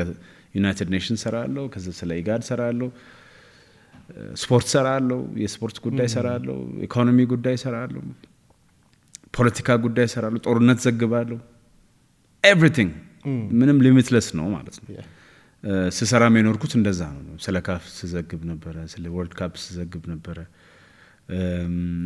ኢኮኖሚክ ሲቹዌሽኖችን በአለም ላይ ያሉ በአፍሪካ ውስጥ በአለም ላይ ያሉ በኢትዮጵያ ውስጥ ያሉትን የኢኮኖሚ ሁኔታዎች ስዘግብ ነበር የፖለቲካል ኢሬጉላሪቲስ የመንግስታት መቃየርን ስዘግብ ነበር ኩዴታ ስዘግብ ነበር መንግስት መውደቅና መነሳትን እና አይ ቲንክ የሚመስለኝ አንዱ የመስፋትና የመጥበብ ነው። አንደኛው ደግሞ ያው ሚዲየም ኦፍ ኮሚኒኬሽን ነው። እኛ እንግሊዘኛ ነው የምንሰራው። እንግሊዘኛ ሎካል ላንጉዌጅ አለው። ሎካል ብሮድካስተር እንግሊዘኛ አለ። ግን የኛ ደግሞ ትንሽ የተለያዩ የዓለም እንትኖችን ለማካተት ቢሊየንስ ስለሚመለከቱት እሱን አኮሞዴት ማድረግ ያስፈልጋል። ሶስተኛ አይ ቲንክ የሚመስለኝ ፕሮፌሽናሊዝም የማትስታቸው ጋይድላይንስ አሉ። ኢንተርናሽናል ሚዲያ ላይ ካለባበስ ይጀምራል። ለምሳሌ ዝም ብለህ ቲሸርትና እንትን አድርገህ ዲፕሎማቲክ ስቶሪ መስራት አይቻልም። ቢኖርም ባይኖርም ማድረግ አለብን። ያው ክፍያም ጥሩ ስለሆነ አፎርድ አድርገዋለሁ በእርግጥ። ከዛ የንግግር እንትን አለው፣ ስኮፕ አለው። ደቂቃ ተመጥኖ ነው የሚሰጥ። በሱ ላይ ፐርፎርም ማድረግ አለብህ። ኮንቴንት ደግሞ ምንም አትደራደርበት ነው። 5 ደቂቃ ላይቭ መሰራ ከሆነ እኔ ለምሳሌ በ5 ደቂቃ ውስጥ የተጠየቁት ጥያቄ ላይ ኮንቴንቱን ተዘጋጅቼ በአግባቡ ትራንሴንድ ማድረግ አለብኝ። ብዙ ጊዜ ኢንተርናሽናል ሚዲያ ላይ የግል ሀሳብ ሪፍሌክት ማድረግ ካልተጠየቅ በቀር ክልክል ነው። ሁኔታው ላይ ነው ዲስከስ የምታደርገው። መጨረሻ ላይ ኢንተርናሽናል ሚዲያ ከምንም ጊዜ በላይ ከሎካል ሚዲያ በላይ ብዙ ኮንታክቶች ያስፈልጋል፣ ብዙ ሪሶርስ ያስፈልጋል። እሱ ከሌለ ትወድቃል። አስበው አሁን እንደ አንድ ኢትዮጵያዊ እኛ ከሌሎቹ አፍሪካ ሀገራት ጋር በዲፕሎማሲ በምናምን ጥሩ ነገር ቢኖርም ፒፕል ቱ ፒፕል ሪሌሽንሺፓችን ያን ያህል እንደውም አሁን ይሻል እንደሆነ እንጂ በፊት የህዝብ ለህዝብ ግንኙነታችን ኬንያ ሄደ፣ ታንዛኒያ ሄደ፣ ናይጄሪያ ሄደ ሲባል ያለ ሄደ ነው የሚመስለው ሰው አውሮፓና አሜሪካ ሲሆን ነው እንጂ። ስለዚህ በዛ ሁኔታ ላይ አፍሪካ ህብረት ላይ የተሻለ ፐርፎርማንስ ማድረግ፣ የተለያዩ አፍሪካ ሀገራት ላይ መስራት፣ ኮንታክቶችን መፍጠር፣ ከመሪዎች ጋር ከፎሬን ሚኒስትሮች ጋር መገናኘት it was impossible በሚባል ደረጃ ነበር በወቅቱ። ግን እሱን አለፍ ነው ማለት ነው። እና ልዩነቱ ይሄን የመሳሰሉ ነገሮች። ኦልራይት አሁን በዚህ ፖድካስት ላይ ብዙ ጊዜ ስለ ሜንታል ሄልዝ አወራለሁኝ። ሰዎችም እንዲያወሩ በደንብ እገፋፋለሁ፣ ጠይቃለሁኝ። እና አሁን አንተ ባለህበት ፊልድ ላይ በጣም ብዙ የጦርነት ዘገባዎችን፣ በጣም ብዙ ከሰዎች ጋር የተገናኙ ነገሮችን የመዘገብና የማየት ነገሩን አግኝተሃል። እንዴት ነው አንተ ጋር ያለው ፐርሰናሊ እንደዚህ አይነት ነገሮች እንዴት ነው የምትቋቋማቸው? ከሜንታል ሄልዝ ጋር የተገናኙ ነገሮች፣ አንዳንድ ነገሮች ጠንካራ ካልሆንክ ከባድ ናቸው። እዚህ ጋር ሰው የሆነ ነገር እየሆነ ምናምን እያየህ ስትዘግብ ፐርሰናሊ አንተ ጋር እንዴት ነው ራስህን ለዛ ነገር ብቁ ያደረግከው? ጥሩ ጥያቄ ነው። በጣም ብዙ ትራውማታይዝ የሚያደርጉ ነገሮች አልፍ ያለው ብዬ አስባለሁ። አንተም እንደምትገምተው እንዳልከውም የኛ ስራ ባለፉት 10 ምናምን ዓመታት ያየኋቸው ለሜንታል ሄልት ጠንቅ የሆኑ ነገሮች አሉ። ይሄ ከስብሰባ ንግግሮች፣ መወራረፎች በጣም በግሎባል ደረጃ ተስፋ እንድትቆርጥ የሚያደርጉ፣ ሰው እንደዚህ ነው እንዴ እንድትል በመሪ ደረጃ ኤክስፔክት ማታደርጋቸው ሰዎች በተለያዩ ዓለም ላይ በተለያዩ ተቋማት ውስጥ ያጋጥመዋል። ይሄ አስተያየትህን ለዓለም ያለህን እይታ ይበርዝብሃል። ሰው ከአይምሮ ጤና ጋር ጤና እንድታጣ እንድትቃወስ የሚያደርጉ ነገሮች። ምክንያቱም አንተ ያደግከው እንዲህ ነው ተብለህ ወይም ሚዲያው ብለህ ሆነ ያደግከው። ስታየው ደግሞ እነዛ የጠበቃቸው ሰዎች ዓለምን አደጋ ላይ የሚጥል ውሳኔ ሲወስኑ፣ ሲያስቡ፣ ሲዘጋጁ፣ ሲፈጽሙ ታያለህ። እዛ ደግሞ ፐርሰናል ችግር አለ። ከቤተሰብ መራቅ፣ ሶሻል ላይፍ መቀነስ፣ እረፍት ማጣት፣ ስትረስ፣ ያሰብከውን ያክል አለመሄድ፣ ከሄድክ በኋላ ደግሞ ካሰብከው በላይ ማግኘት። ማጣት ብቻ አይደለም ሜንታል ፕሮብለም የሚያመጣው፣ ማግኘትም ነው። አንዳንድ ጊዜ የተሰጠህን ነገር እንዴት ማኔጅ ማድረግ እንዳለብህ ባለማወቅ ብዙ ሰዎች ያጋጥማቸው። እኔም ፌስ አድርጌዋለሁ። ነገር ግን እንዴት ነው ኮፓፕ ያደረግከው ካልከኝ አንዱ ጸሎት ነው ከፈጣሪ ጋር ያለው። ቅድም ባነሳ ነው ባክግራውንድ ምክንያት ሁልጊዜ ካልም ማድረገው በመጸለይ ነው። በጣም ሪሊጂየስ ሰው አይደለሁም እኔ፣ ዶንት ጌት ሚ ሮንግ። በጣም ግን እምነት ያለው ሰው ነኝ። ትልቅ እምነት ያለው ሰው ነኝ። በዛ ምክንያት ተንበርክኮ በመጸለይ ከፈጣሪ ጋር በመነጋገር ፈጣሪ ላይ በማልቀስ ባለመፍራት መጠየቅን አንዱ ያለፍኩት በሱ ነው። ብዙ ስትረስፉል ጊዜዎች ስለነበሩ አንዳንዴ ሜንታል ብሬክዳውን ያጋጥማል። ሳታውቀው ታለቅሳለህ፣ ሳታውቀው you feel down እና እሱ ነው። ሁለተኛ I take time off. I know how to switch off. መዝጋት እችላለሁ። ከፈለኩኝ ከነገሮች ራሴን አወጣለሁ። I think I'm one of the people overthink የሚያደርግ ሰው ነኝ በወቅቱ። እሱን በመቀነስ በማስተካከል ከዛ ከልጆቼ ጋር ጊዜ በማሳለፍ ከቤተሰብ ጋር ጊዜ በማሳለፍ ሙዚቃ በመስማት ትራቨል በማድረግ ውሃ በጣም ስለምወድ ውቅያኖስ አካባቢ እሱን ኢመርስ በማድረግ ክራውድ ፕሊዘር አይደለም። ሰዎች መካከል በመግባት ግሩሜ እንደዚህ ነው ስለተባልኩኝ የማገኘው አንድም ጥቅም እንደሌለ ከገባቸው ሰዎች መካከል አንዱ ነኝ። ሰዎች በእኔ ምክንያት ይደሰታሉ። እንደው ሰዎችን ላስደስት እንደዚህ ላድርግ የሆነ ቦታ ሄጄ እኮ ግሩም ሲሉኝ ታዋቂነቴን አረጋግጣለሁ ብዬ አስቤ አላቅም። ለዚህ እንደውም ሰዎች መካከል በብዛት በመሄድ አልደሰትም። ከሄድኩም በኋላ ደግሞ አቴንሽኑን አልጠላውም፣ ግን አልወደውም ያን ያህል። ምክንያቱም ፕራይቬሲን ስለሚነሳኝ ማለት ነው።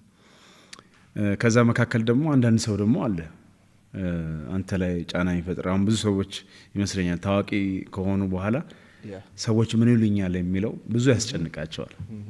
ምክንያቱም እውነት ነው። እኛ ሀገር ላይ በብዛት የምናየው ለምሳሌ ስም ያወጣልሃል፣ ሚገመግምሃል፣ አለባበስን፣ አካሄድን፣ አበላልን አሁን ከየት አምጥተው ነው እነዚህ እንደው እንትን እንደዚህ የሚያደርጉት?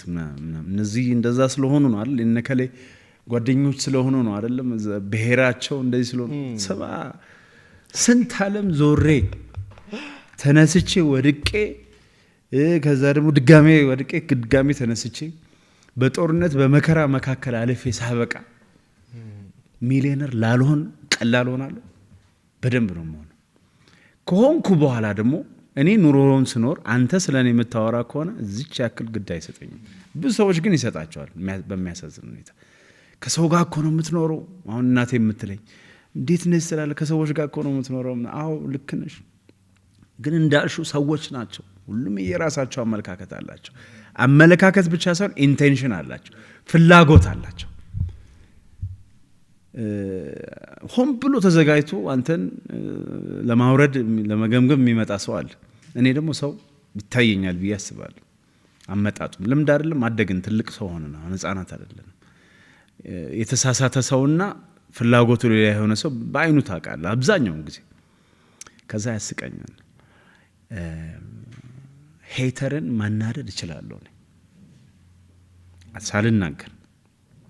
እኔ በምነዳው መኪና፣ እኔ በምለብሰው ልብስ፣ እኔ በማጌጠው ጌጥ ብቻ እኔን ለመገምገም ከተነሳ ትናደዳለህ የበለጠ። እንዲገባህ ግን ከፈለግ ይሄ ሰውዬ ምን ሰርቶ ነው እዚህ የደረሰው? በምን መንገድ አልፎ ነው? ከፊዚካል ቻሌንጅ እስከ ሜንታል ቻሌንጅ አልፎ እኮ ነው እዚህ የደረሰው። ተሞርዶ እኮ ነው። ገብቷል? ስለቱ የወጣው ተሞርዶ እኮ ነው።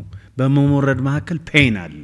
ሰክሰሱን ብቻ እያየ ፔኑን ረስተህ ከሆነ አንግባባም። እንድትማር አንተም ደስ እንዲለ እኔም ደስ እንዲለኝ ግን እወቀኝ።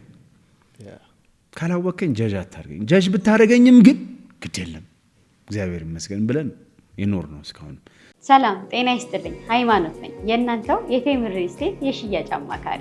ቴምር ሪል ስቴት ከዚህ በፊት በተለያዩ ሳይቶቹ በምታውቁት መሰረት ከ900 ሺህ ብር ቅድመ ክፍያ ጀምሮ የንግድ ሱቆችን እንዲሁም ደግሞ በ5.7 አጠቃላይ ክፍያ ደግሞ የመኖሪያ ቤቶችን ቴምር ሪል ስቴት በቡልጋሪያ አዲስ ሳይት ይዞላችሁ ብቅ ብሏል። የንግድ ሱቆቹ ከግራውንድ ፍሎር ጀምሮ እስከ 5ኛ ፍሎር ሲሆኑ የመኖሪያ ቤቶች ደግሞ ከባለ 1 መኝታ ጀምሮ እስከ ባለ 3 መኝታ ድረስ ይዞላችሁ መጥቷል ከ30% ልዩ ቅናሽ ጋር።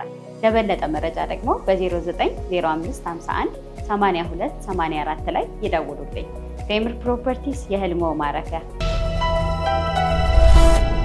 ባይዘው የራሳቸውን ያጠፉ ታዋቂ የሆሊውድ ስታሮች አሉ እኮ ይሄንን አእምሮንትን ባለመሸከም። ከዛ ወደ ድራግ ትሄዳለህ ይሄንን ለመሸከም። ይሄን ባርጎ ወደ መጠጥ ትሄዳለህ፣ ወደ ሌላ ነገር ትሄዳለህ። ስለዚህ እነዚህ ነገሮች ባላንስ አድርጎ መኖር ስኬት በራሱን የቻለ የአእምሮ ጫና ስለሚያመጣ ማጣት እንዳለ ሆኖ ስኬት በራሱ የሚያመጣው ጫና አለ። ነገር ግን እኔ ያለፍኩት ባልኩ መንገድ ነው። ሜንታል ስትሬንግዝ ያስፈልጋል ለሰዎች።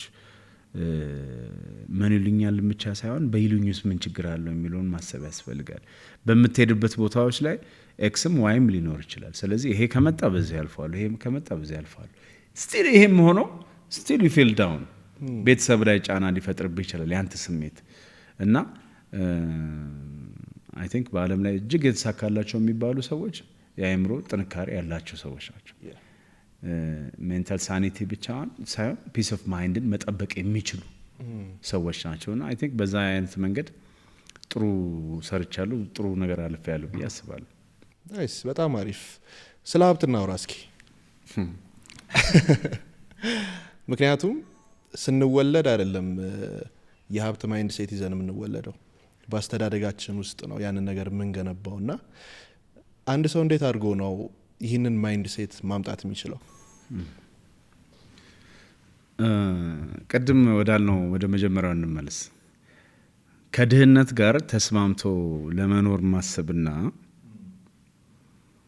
ድህነትን መጥላት ሁለቱ ላይ ነው ዲፍረንስ ያለው። ሀብታም የምትሆንበት ሞቲቬሽን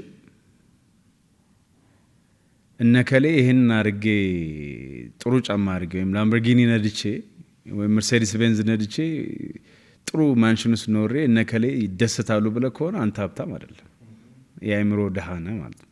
የአእምሮ ድሃ የሆኑ ብዙ ጊዜ የተባለ ነገር ግን የማይሻር አስተሳሰብ አእምሮ ውስጥ መበልጸግ ሀብታም መሆን ከሌለ ፊዚካሊ ሀብታም ብትሆንም ድሃ ነህ።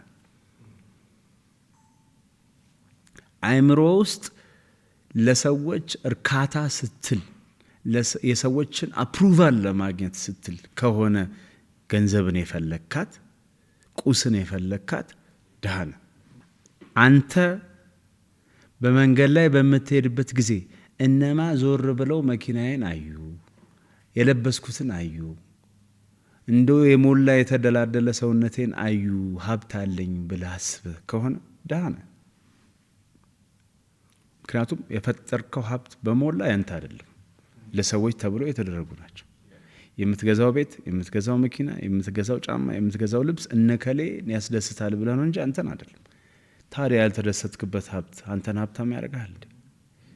ዝናስ ብትሆን አሁን ያስቀኛል። አንዳንድ ሰው ፊልም ሰሪ መሆን ነው ፈልገው ይላል። አስበው አያውቅም እኮ ወይም ታስባለች እንደዚህ ድንገት ፊልም ሰሪ ይሆንና ትሆንና በአጋጣሚ የዝና ጭላንጭል ትመጣለች። ከዛ ውስጥ የተደበቀችው ማንነት ያን ጊዜ ትመጣለች። ምንድናት መሰለ እሷ? አሁን ትንሽ ሰው ያውቀኛል፣ ከዛ የሆነ ሾው ላይ ልቅረብና የበለጠ ስታወቅ እውነተኛ ማንነቴን አሳያለሁ ይላል ወይም ትላለች። ትንሿ ፊልም ተሰራች፣ 3ም 4ም። ከዛ ከሌ ሾው ላይ ቀረብክ ወይም ቀረበች። ከዛ በኋላ ራስን የፊልሙ ይረሳል፣ እንትኑ ይረሳና ራስን የማሳየት ሰውነትን እንደዚህ በሌላ አማርኛ መሸጥ የሚታሰበውን ነገር ለማሳየት መሯሯጥ ይመጣል። ምክንያቱም አላማው ምንድን ነው? የሆነች ቦታ አለች፣ ገንዘብ አገኝባታለሁ፣ ቤት ገዛባታለሁ፣ መኪና ገዛባታለሁ፣ ከነከሌ ጋር ያደርሰኛል የምትለውን ስራ ለመስራት። ፕሮፌሽናሊዝም አይደለም እሱ ይሄንን ያሰብካትን ነገር መድረሻ ነው እንጂ ያረከው ምንድነው መጓጓዣ ነው እንጂ ያረከው ትክክለኛ ፕሮፌሽናል ስራ አይደለም። ለፊልሙ አስበህ ለሙዚቃው አስበህ አይደለም። ለዚህ ነው ብዙ ሰዎች ሄደው መንገድ ላይ ይቀራሉ፣ አይሳካላቸው። ለምንድን ነው የናይጄሪያ አክተር ሆሊውድ ከገባ፣ የኬንያ አክትረስ ሆሊውድ ከገባች እና ሉፒታ ኒያንጎ ከገቡ የኢትዮጵያ አክትረስ ከዚህ ተነስታ እዛ ማትሄድበት ምክንያት የግድ አሜሪካን ሀገር መወለድ የለብንም እኮ። ችግሩ ምንድነው ያለው? መንገዱን ይጀምሩትና አላማው ሌላ ስለሆነ ጥፍ ብሎ ሌላ ቦታ ይገባሉ ማለት ነው። በዚህ መነሻነት ሀብትም የምትነሳበት አላማ ይወስነዋል። ሀብታም ለመባል ከፈለክ፣ ባለጸጋ እንደውም ትክክለኛው ቋንቋ ከፈለክ። እኔ ገንዘብ ያላቸው ሰዎች በጣም ስትረስፉል የሆኑ የተቸገሩ፣ መተኛት የማይችሉ፣ መብላት የማይችሉ፣ መጠጣት የማይችሉ፣ ከሰው ጋር መግባባት የማይችሉ፣ የሆነ ሀገር ሄደው ሀገራቸው የት እንደሆነ የሚጠፋባቸው ሄደውም ብዙ ቦታ እኮ ሳላይ መጣው የሚሉ ለምን እንደሄዱ የማይገባቸው ኢንቨስትመንት ምን እንደሆነ የማያውቁ ኢንቨስት የሚያደርጉት የሆነ ካሽ ለመሰብሰብ ብቻ ያ ካሽ ደግሞ መጥቶ የሆነ ነገር ያደርግልናል ብለው የሚያስቡ ናቸው። ያ ባለጸጋና ሀብታም አያደርግም። በዚህ መነሻነት እኔ ድህነትን ስለመጠላትና የሰራውትም ስራ in the process through the process ገንዘብ ስላመጣ ነው ሜቢ ሀብታም ባለጸጋ የሚል ደረጃ የደረስኩት ብዬ አስባለሁ። ባለፉት 10 ምናምን ዓመታት የሰራውት ስራ ብዙ ገንዘብ አምጥቷል። እግዚአብሔር ይመስገን። ብዙ ተለፍቶበት ነው ያመጣው። ይሄ ዶክመንታችን ስራችን ያው እንግዲህ መንግስትም ያውቃል፣ ቀድሞ የነበረውም አሁንም ያለውም ያውቃል፣ የሚመጣውም ያውቃል። ዓለም አቀፍ ትራንዛክሽኖች ስለሚደረጉ ዓለም አቀፍ ተቋማትም ያውቃሉ። እሱ አይደለም ቁም ነገሩ ገንዘቡ ሲመጣ የታለፈበት መንገድ ነው መማሪያ ነው። ምክንያቱም ሰዎች አየህ ያለፉበት ፕሮሰስ ነው ገንዘቡን ሀብታቸውን ማኔጅ እንዲያደርጉ የሚያደርጋቸው። እስረኛ ማያደርጋቸው ያለፉበት መንገድ በጣም ለዚህ ነው የሀብታም ልጅ እና ሀብታሙ የሚለያዩት። ሀብታሙ ሰውዬ ተሞርዶ ወድቆ ተነስቶ ተቸግሮ ድህነትን አይቶ ቆሎ በልቶ በእግሩ ትምህርት ቤት ሄዶ ተምሮ ያለፈ ሀብት ስትመጣ በረጅም ገመድ ይዟት ብዙም እንዳትጠጋው ብዙም እንዳትርቀው የሚያደርግ ራሱና ገንዘብን ለያይቶ ነገር ግን ሁለቱም አስፈላጊ እንደሆነ አይቶ የሚሄድ ልጅየው ግን የተፈጠረው ሀብት ላይ ስለሆነ ይሄ ሁሉ ኤክስፒሪየንስ የለውም። ለዚህ ነው አባቶች ወይም እናቶች ልጆችን በሀብቱ ሲያሳድጉ ከሌላው ሰው በተሻለ ወይም በበለጠ ፈተና ያለባቸው። ለምን አካሄዳቸውን ሁሉ የማስረዳት የማብላት የማጠጣት የማኖር ብቻ ሳይሆን ይሄንን የተፈጠሩበትን ጸጋ እንዴት ሊኖሩበት እንደሚገባ አብሮ ማንዋል የማስረጽ ግዴታ አለባቸው። አይ ቲንክ እኔ እንደዛ አደርጋለሁ ብዬ አስባለሁ። የኔ ልጆች ይሄ ሀብት የመጣበትን መንገድ ከመጣ በኋላ ደግሞ እንዴት ማኔጅ መደረግ እንዳለበት። ለምሳሌ እኔ ትልቋ ልጄ ዳዲ አሁን እኔ ሳድግ የትኛውን መኪና ነው መስደው ትለኛለች። መልሴ ምን ይመስላል? የትኛው ነው የምትላት? ኦር የቱ ይመስላል? ምን ይመስላል? አይ ቲንክ እኔ እንዳገኘሁትኝ አንቺም ሰርተሽ በራስሽ አግኚ። አንድ ሁለተኛ የትኛው ነው የምትፈልጊው? እዚህ ቤት መኪና የላትም እሷ እኮ እኛ ቤት መኪና የላትም እሷ። የኔ ነው ካለፈ እናቷ እሷ ጊዜያዊ ነዋሪ ናት እዛ ውስጥ። ሌሎቹም እንደዚህ ጊዜያዊ ነዋሪዎች ናቸው። ገብቷል። እኔ ማወርሰው ዕውቀት ከተቸገርሽ የሆነ ታይም ላይ ከተንገዳገድሽ እግዚአብሔር ይመስገን እንደው የተፈጠርሽበት መነሻ ነገር ሊኖር ይችላል እንጂ ሁሉንም ነገር ራስሽን መፍጠር ያለብሽ። እግዚአብሔር ብሎ ደግሞ ካለፍን ያው ሌጋሲ ነው፣ ምንም ማድረግ አይቻልም። ለምንድን ነው ይሄ? በሀብትና በጸጋ ላይ የተወለዱ ክፉ ሰዎች እየበዙ ስለሆነ አባካኞች ስኬትን ሳይሆን የሚፈልጉት በስሌት ዝም ብሎ የሚኖሩ ቆይ ዛሬ ይሄን ነገር ባባክነው ነገ ተመልሼ ያገኘዋለሁ የሚሉ ባካፕ ፕላን ያላቸው። እኛ እኮ ባካፕ ፕላን አልነበረን። እኛ የነበረን አንድና አንድ ወደፊት መሄድ ብቻ ነው። ወደ ኋላ ከሄድን አንድ ስቴፕ ሳይሆን 10 ምናምን ስቴፕ ስለምንመለስ ያለን አማራጭ ወደፊት መሄድ ብቻ ነው። ስለዚህ we take calculated risk, we try to understand the world። ያገኘነውን ነገር በአግባቡ አብቃቅተን እንጠቀማለን። ኢንቨስትመንት ኦፖርቹኒቲ ስናገኝ ያችን ኢንቨስትመንት ኦፖርቹኒቲ የበለጠ እጥፍ አምጥታ ሴኩር እንደምታደርግልን አስበን ነው የምንሄደው። ልጆቻችንስ ያንን መንገድ አያውቁት። የአብዛኞቹ ሰዎች ልጆችም እንደዛ ናቸው። ዳዲ እንደዚህ ማድረግ ፈልጋለሁና እንደዚህ አይነት ገንዘብ ያስፈልገኛል። አንድ ጊዜ ምን ሰማው? ኤክስ የሚባል ሰው ልጁን ትምህርት ቤት ሄድና አነጋገር መምህራኖቹ ይፈልጉሃል ተባለ። ብዙ ጊዜ እናት ናት የምትወስደው የምትመልሰው። በጣም ሀብታም ሰዎች ናቸው ይባላል። እና ጊዜ የለውም አግኝቶትም እንትንም አያውቅም። ትምህርት ቤት ሲወስደው ምን ይነግሩታል? ይቅርታ ልጆ ብዙ ጊዜ እንደዚህ አይነት ድራግ ምናምን ይዞ እናገኘዋለን ሲል አባት አበደ። አይ ቆይ እሱ ብቻ አይደለም አይ ቲንክ ሴክሹዋል ቢሄቪየሩም ወደ ሌላ ከምናውቀው ከኖርማል ሁኔታ ወደ ሆሞሴክሹዋሊቲ ነው የሚሄደው ተባለ። ሰውየው አገር ይያዛል። አስተማሪዎቹን ለመደብደብ ፈለገ። ትምህርት ቤቱ እስከ መቃጠል ደረሰ በጩኸትና በምናምን። በኋላ ከትምህርት ቤቱ ጋር ተነጋግሮ አስረድቶ ምናምን አላመንም። ወጥቶ ልጁን መኪና ውስጥ አስገብቶ ሊመታ ሲነሳ እንዳትነካኝ አለ። ልጅ ትልቅ ነው። እንዳትነካኝ ለመሆኑ እኔን ታውቀኛለህ አለው። ታውቀኛለህ? እንተዋወቃለን? አንተ ስለኔ ትምህርት ቤት አድርሰኸኝ ታውቃለህ? አውርተኸኝ ታውቃለህ? ስለ ሆምወርክ ታውቃለህ? 10 ዓመት እስከመሆን ድረስ እኔና አንተ እንደው ዲፕ ኮንቨርሴሽን አድርገን እናውቃለን? ተነጋግረን አውርተን እናውቃለን? አሁን ከመሬት ተነስተህ እኔ አጠገቤ እንዳትደርስ። ለካ አባት ሳረግ የነበረው ምንድነው? ልጅን ያጣው ሲመስለው ማለት ነው፣ ጊዜ ያልሰጠ ሲመስለው ገንዘብ ነው የሚሰጠው። ኦኬ ጊልቲ ኮንሽስ ስላለች ገንዘብ ይሰጠዋል። ልጅ ገንዘብ አለው፣ የሀብታም ልጅ ነው። ገንዘብ ካለ ስፔንድ ማድረግ አለብህ። ማቹሪቲ የለም። ቅድም እንዳልኩ ያስተላለፈው ገንዘብ ብቻ ስለሆነ ያለፈበትን መከራ ሜንታሊ ባላንስ ምን ማድረግ እንዳለበት፣ ምን አይነት ሪስኮች መውሰድ እንዳለበት፣ ከምን መቆጠብ እንዳለበት ያልተረዳ ልጅ ገንዘብ አግኝቷል። አካባቢ ያለውን ኮሞዲቲ መግዛት ጀመረ። ድራግ ውስጥ ከገባ በኋላ ደግሞ አስተሳሰብ ባላንስ ስላልሆነ ደግሞ ወደሚቀጥለው ስቴፕ ሄደ ማለት ነው፣ ወደ ክፉ ወደማንፈልገው። ስለዚህ ይታቀኛለህ አለ፣ ጠየቀ። ሰውየም ወደ ራሱ ሲመለስ ለቅሶ ማቆም አልቻለም። ሌላም ይባላል በታሪኩ። ስለዚህ ውርስ ማለት ምንድን ነው? ሀብትና ገንዘብ ምለልጅ ከራስ አልፍ። ብዙ ጊዜ የሚያስጨንቀኝ ነገር እሱ ነው። አንድ ላይ ከነማንዋሉ ብዙ ጊዜ አሁን እቃ ስትገዛ ለምሳሌ ምንድን ነው? ለምሳሌ ስልክ ስንገዛ አይፎን ስትገዛ ከላይ ያለው ምንድን ነው? መጀመሪያ ካርቶኑ አለ፣ ከዛ ማኑዋል አለ። ፕሮዳክቱ ያለው ከታች ከስር ነው።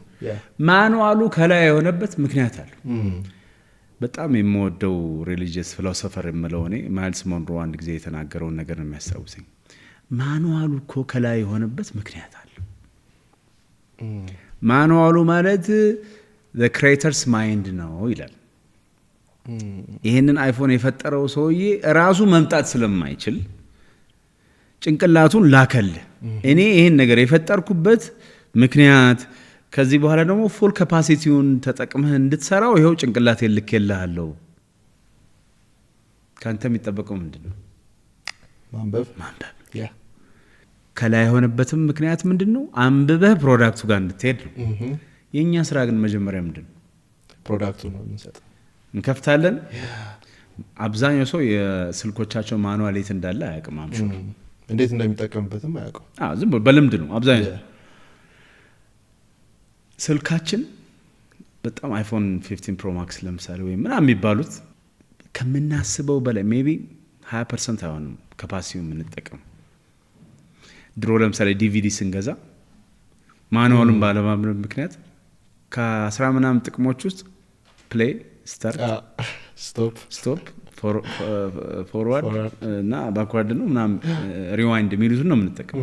ስንት ጥቅም እንዳለ ስፒከር እንዳለው ሁሉ ያወቅኩት ነው ከስንት ጊዜ በኋላ ነው ሰክ ይሄ ሁሉ ማኑዋል ባለማንበብ የመጣ ነው። እሺ ወዳልነው ሐሳብ እንመለስ። ሀብት አለ፣ ፕሮዳክቱን በለው ውጤቱ የልፋት ውጤት ማኑዋሉ የታለ? እኚህ ልጆች ፕሮዳክቱን ብቻ አክሰስ ስላደረጉ ስልኩን ወይም ደግሞ ላይፉን ልክ ህፃናት ስልክ ሲሰጣቸው የተለያየ ሳይት ውስጥ ገብቶ አይምሯቸው እንደሚበረዘው ሁሉ ፓሬንታል ጋይዳንስ ስለሌለው እዚህ ጋርም ሀብት ሲመጣ ተመሳሳይ ችግር ነው የሚመጣው። ገንዘቡን አወረስክ፣ የተሳካልህ ይመስላል፣ ጥሩ ነው። ማኑዋሉ የታለ? ያንተ ያለፍክበት የሰራህበት የታለ? ስለዚህ ለማጠቃለል እኔ ስኬት ብዬ ማስበው ሀብት ብዬ ማስበው የፈጠርኩትን ቁስ ብቻ ሳይሆን through the process ያገኘሁትን ካፓሲቲ ነው፣ እውቀት ነው፣ አቅም ነው። እውቀት ብዬ ማስበው። ስለዚህ እድለኛ ናቸው ልጆች ብዬ ማስበው ሁለት ሀብት ነው ማወርሰው። ሁለቱን ባላንስ አድርገው ሚክስ አድርገው ከሄዱ የጣፈጠ ላይፍ ይኖራቸዋል ብዬ አስባለሁ። እና ለብዙ ሰው ትምህርት ሊሆን የሚገባው ይሄ ይመስለኛል። ናይስ። ምን ያስፈራሃል? ምንም ፈርቼ አላውቅም ይመስለኛል። ተጨንቄ አውቃለሁ። ጭንቀትና ፍርሃት አንድ ካልሆነ በቀር በመፍራት ጊዜ ማባከን መፈልግ አይመስለኝም። ይሄንን ፐርሰናሊቲ እንዴት ገነባው? ምክንያቱም ብዙ ሰው በብዙ አይነት ፍርሃት ውስጥ ነው ያለውና እንዴት መላቀቅ ይችላል? እንዴት ተላቀቅከው አንተ? ወይስ አልነበረም? ኖ አይ መጀመሪያማ ትፈራል። አልበላም አልጠጣም አልለብስም ከሚለው ይሳካልኛል አይሳካልኝም እስከ ተሳክቶልኝ ይቀጥል ይሆን መቼ ይቆማል ብለን ፍርሃትን መፍራት ያቆምኩበት አንደኛው ምክንያት የማያልቅ ነው። ኢንድለስ ነው። ጤና ሲኖር ሀብት የለህም። ሀብት ሲኖር አጣው ይሆን አላጣውትም ብለህ ካሰብክ አልበቃኝም። ፌመስ መሆን ፈልጋለሁ። እንዴት አድርጌ ነው አሁን ፌመስ መሆነው? ይሄን ስራ አገኘው ይሆን ወይኔ ምናምን ብለህ ትጨነቃለህ፣ ትፈራለህ። ካገኘው በኋላ አጣው ይሆን ብለህ ትፈራለህ። በጣም ታዋቂ ሰው ከሆንክ በኋላ ስሜን ያጠፉት ይሆን ብለህ ትፈራለህ። ይገሉኛል ወይ ብለህ ትፈራለህ። ፖለቲከኛ መሆን ማንም መርዝ ላይ ያበሩኝ ነው ብለህ የሰው ሬስቶራንት አትሄድም፣ ትፈራለህ። ከታመምክ ጉንፋን ከያዘ ካንሰር ነው ያዘኝ ብለህ ትፈራለህ። ስኬት አለኝ ብለህ ካሰብክ መቼ ነው የሚቆመው? ፍርሃት የሚቆመው ስትወስን ብቻ ነው። ፍርሃትና ስትረስ ማኔጅመንት ስለሚፈልጉ ማለት ነው። ስትረስፉል ላይፍ የማይቀር ነገር ነው። ስትረስ የሚያደርገው ምንድነው? እንደዚህ አይነት ነገሮች አሉብኝ፣ ስለዚህ እነሱን እንዴት አድርጌ ማኔጅ አድርገው ካልክ ማሰብ ይጠይቃል። ፍርሃት ውሳኔ ነው የሚፈልገው። ምን አይነት ውሳኔ? ችግሬ ምንድነው ብለህ ከስረ መሰረቱ ማወቅ ያስፈልጋል። ለምሳሌ የምትፈራው ነገር ምንድነው? ማጣት ነው ወይስ ማግኘት ነው? መራብ ነው? መቸገር ነው? መውደቅ ነው? መነሳት ነው? መታሰር ነው? መታመም ነው? ፍርሃት ተጨባጭ አይደለም። ለምሳሌ አይጨበጥም፣ እዚህ ውስጥ አይደለም ያለው። ስትረስ ግን ተጨባጭ ትክክል ነው ማለት አይደለም። ስትረስ እንዴት ነው ተጨባጭ የሆነው? ስትረስ ካለ ነገር ነው የሚነሳው። ሶሉሽን ሁሉ ጊዜ ስላለው ማለት ነው። መፍትሄ አለው። ፖድካስቴ አሁን ብዙ ሰብስክራይበር ያገኛል ብለህ መጨነቅና መፍራት ይለያያል። መጨነቅ መፍትሄ እንድታመጣ በር ይከፍታል። it's a pinch of salt, the icing on the cake የሚባለው ማለት ነው። ስትረስን ማኔጅ ያደረጉ ሰዎች ሁሉንም ስኬት ያገኛሉ። ምክንያቱም ስትረስ መነሻ ቁልፉ አይደለችም፣ ማዞርና ያለማዞር፣ እቅድ ማውጣት ያለማውጣት፣ መስመርን የመዘርጋት ያለመዘርጋት ችግር ነው። መፍትሄ ማምጣት መንገድ ነው ብዬ ነው የማስበው። ሲበዛስ ጨው ሲበዛ እንደማለት፣ ስኳሩ ሲበዛ እንደማለት ነው። ፍርሃት ግን ምንድነው የምፈራው ብለህ አስባት። ጨለማ ውስጥ ለምሳሌ ድሮ ልጅ ሆነ ስዕል ታያለህ አይደል? አሁን የኔ ልጆች ምን ይሉኛል? ዳዲ መብራቱን አብረው የሆነ ሞንስተር እንደዚህ ሲሄድ አየሁ ትለኛለች ልጅ ያለ ለምሳሌ። ሌሎችም ሰዎች ይኸውልህ እኔ እኮ መፈራው አሁን ብር ተበድሬ አሁን የጀመርኩት እንደው ቢቃጠልስ መጋዘኔ ዲ ለምን ትፈራለህ?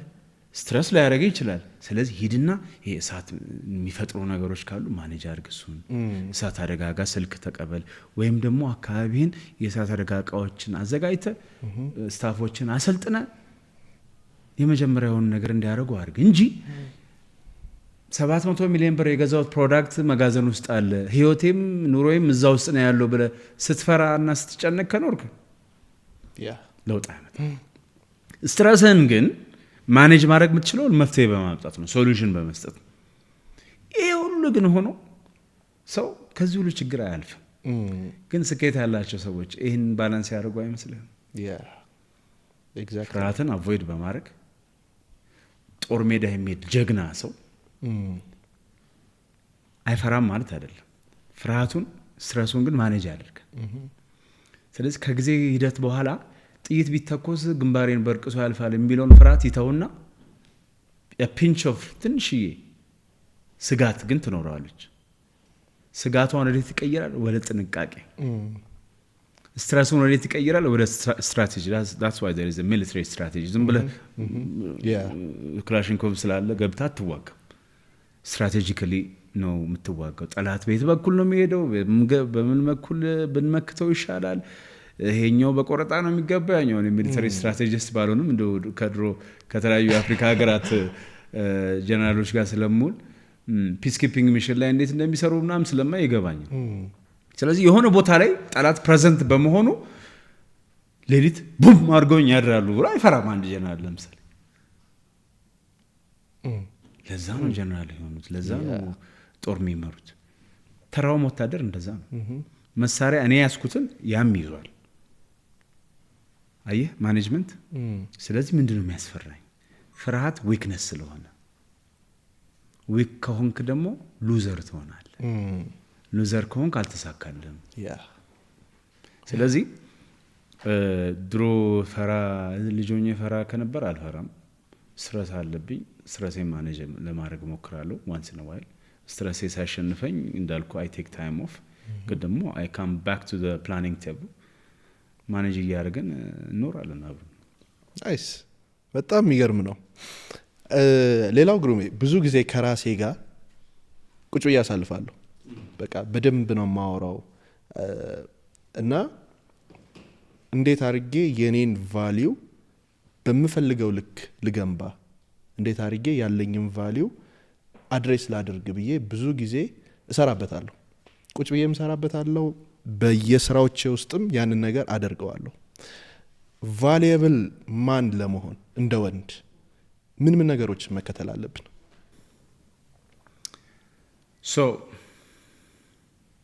መጀመሪያ ኢንቴግሪቲ ያስፈልጋል። ኢንቴግሪቲ ምንድን ነው ብዬ ነው የማስበው። ኢንቴግሪቲ ማለት ሰው ቢኖርም ባይኖርም ቢያዩም ባይሁም you should do the right thing።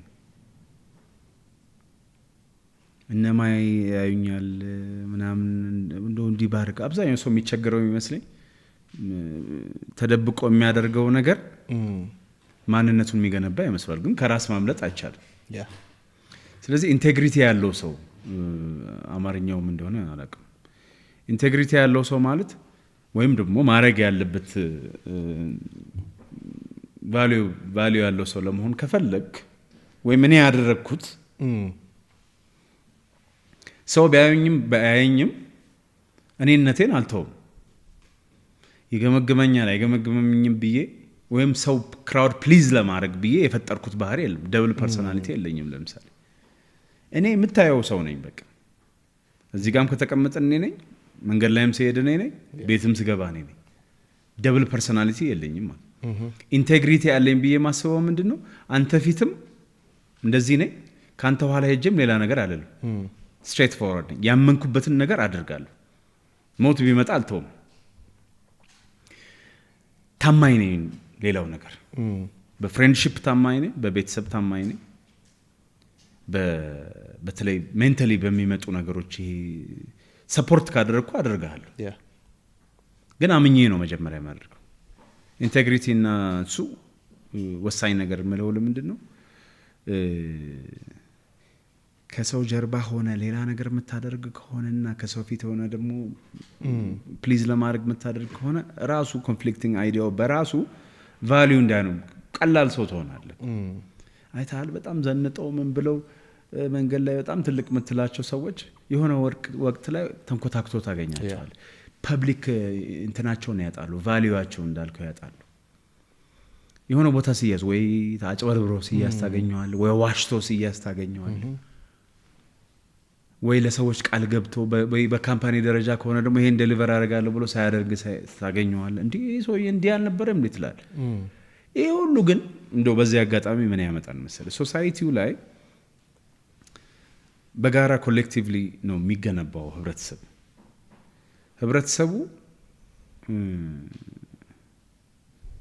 አንድ ሂሮ ይፈልጋል። አንድ ሁለቱ በየሴክተሩ ጀግና ይፈልጋል ማንኛውም ህብረተሰብ ኢትዮጵያም በለው ኬንያም በለው አሜሪካም በለው ጀግና ይፈልጋል በሶሻል ላይፍ ጀግና ይፈልጋል በአርት ጀግና ይፈልጋል በፖለቲካ ጀግና ይፈልጋል በጦርነት ጀግና ይፈልጋል ድህነትን በማሸነፍ ጀግና ይፈልጋል በስፖርት ጀግና ይፈልጋል ክርስቲያኖ ሮናልዶ በጣም ትልቅ ስም አሁን እዚህ በዩቲዩብ እንደው ወርዶም በዩቲዩብ እንትን ይሁሉ ሚሊየን ሰብስክራይበር በቀናት እንዲያገኝ ያደረገው ኦልሞስት 40 አመቱ በኋላ ኳስ ተጫዋች ሰው እኮ በ31 በ35 አመቱ ነው ኳስ የሚያውቅ እንዲያደርገው ከኋላ ያለው ሰፖርት ነው ባይዘ he doesn't want to let people down ያደረገው ነገር ግን ህዝቡ አሁንም ይሄን ሂሮ ማጣት አይፈልግም ክርስቲያኖ የፈለገ ቆዳው የተሸበሸበ ቢመጣም ሰው still they want to see him the same way ሜሲ እንደው የደከመ ነገር ውስጥ እንደ ፐርፎርማንሱ ቢወርድም still they want ሜሲ ቅያሬስ ካልመጣ ድረስ ሰው ሂሮውን ደግሞ መልቀቅ አይፈልግም አሁን ነያማል መተዋል እና ምናምን መተዋል still good we are still talking about Messi and Cristiano በኳስ እንደው ካስብኩ የድሮ መሪዎቻችንን ማንሳት እንፈልጋለን እንደዚህ ስለዚህ ሰው ጥንቃቄ ማድረግ ያለበት በጣም ታዋቂ ሲሆን አክሰስ ማግኘት ሲጀምር ራሱ ስለሰራ ብቻ አይደለም ህዝብ ጀግና ስለሚፈልግ ጀግና ያደርጋል በዚያ አጋጣሚ ማያቸውን ነገሮች ልንገር እሺ ቲክቶክ ማልፈልገው ፕላትፎርም ነው ለምሳሌ ለምን I think አሁን ባለው ተጨባጭ ሁኔታ 90% ዲስትራክቲቭ ነው ኮንስትራክቲቭ አይደለም ለኢትዮጵያ ለምንድን ነው 90% ኮንስትራክቲቭ 10% ዲስትራክቲቭ አድርጎ መቃየር ይቻላል አንዱ የህግ ክፍተት ነው ለምን ሶሻል ሚዲያ ገቨርን የምናደርግበት ህግ ቢኖርም የምናስፈጽምበት መንገድ ግን የደከመ ሰውን ከመሬት ተነስቶ ሰውን የሚዘልፍ ከሆነ ያለ እድሜ ገደብ ሲሰዳደብ እኛ ሀገር ላይ ፓረንታል ጋይዳንስ ያን ያህል ዕውቀቱም ተገባበሩም በሌለበት ያም የተነሳ አንዱን ከፍ ዝቅ የሚያደርግበት ከሆነ አጸያፊ ተግባራት የሚፈጸሙበት ፖርኖግራፊ በሚመስል መንገድ የምናያቸው ነገሮች እየተፈጸሙ መሄዱ ከሆነ ሰው ያንን አጸያፊ ነገር አድርጎ አጸያፊ ንግግር ተናግሮ ዲስሪስፔክትፉል ኖርም እና ካልቸራችን የጣሰ ነገር አድርጎ ሲያበቃ ፌመስ ይሆናል ግልባጩ ምንድነው መሰለ ሶሳይቲው እያደገ ነው አይደለም የሚለውን ያሳያል ግን ሶሳይቲው ሂሮ ስለሚፈልግ ኤክስ የሚባልን ተሳዳቢ ሰውዬ ሂሮ አድርጎ ቁጭ ይላል እሱን አትንካብኝ ይላል ከዛ ይሄንን መደዴ ነገር ተይዞ ወዴት ይኬዳል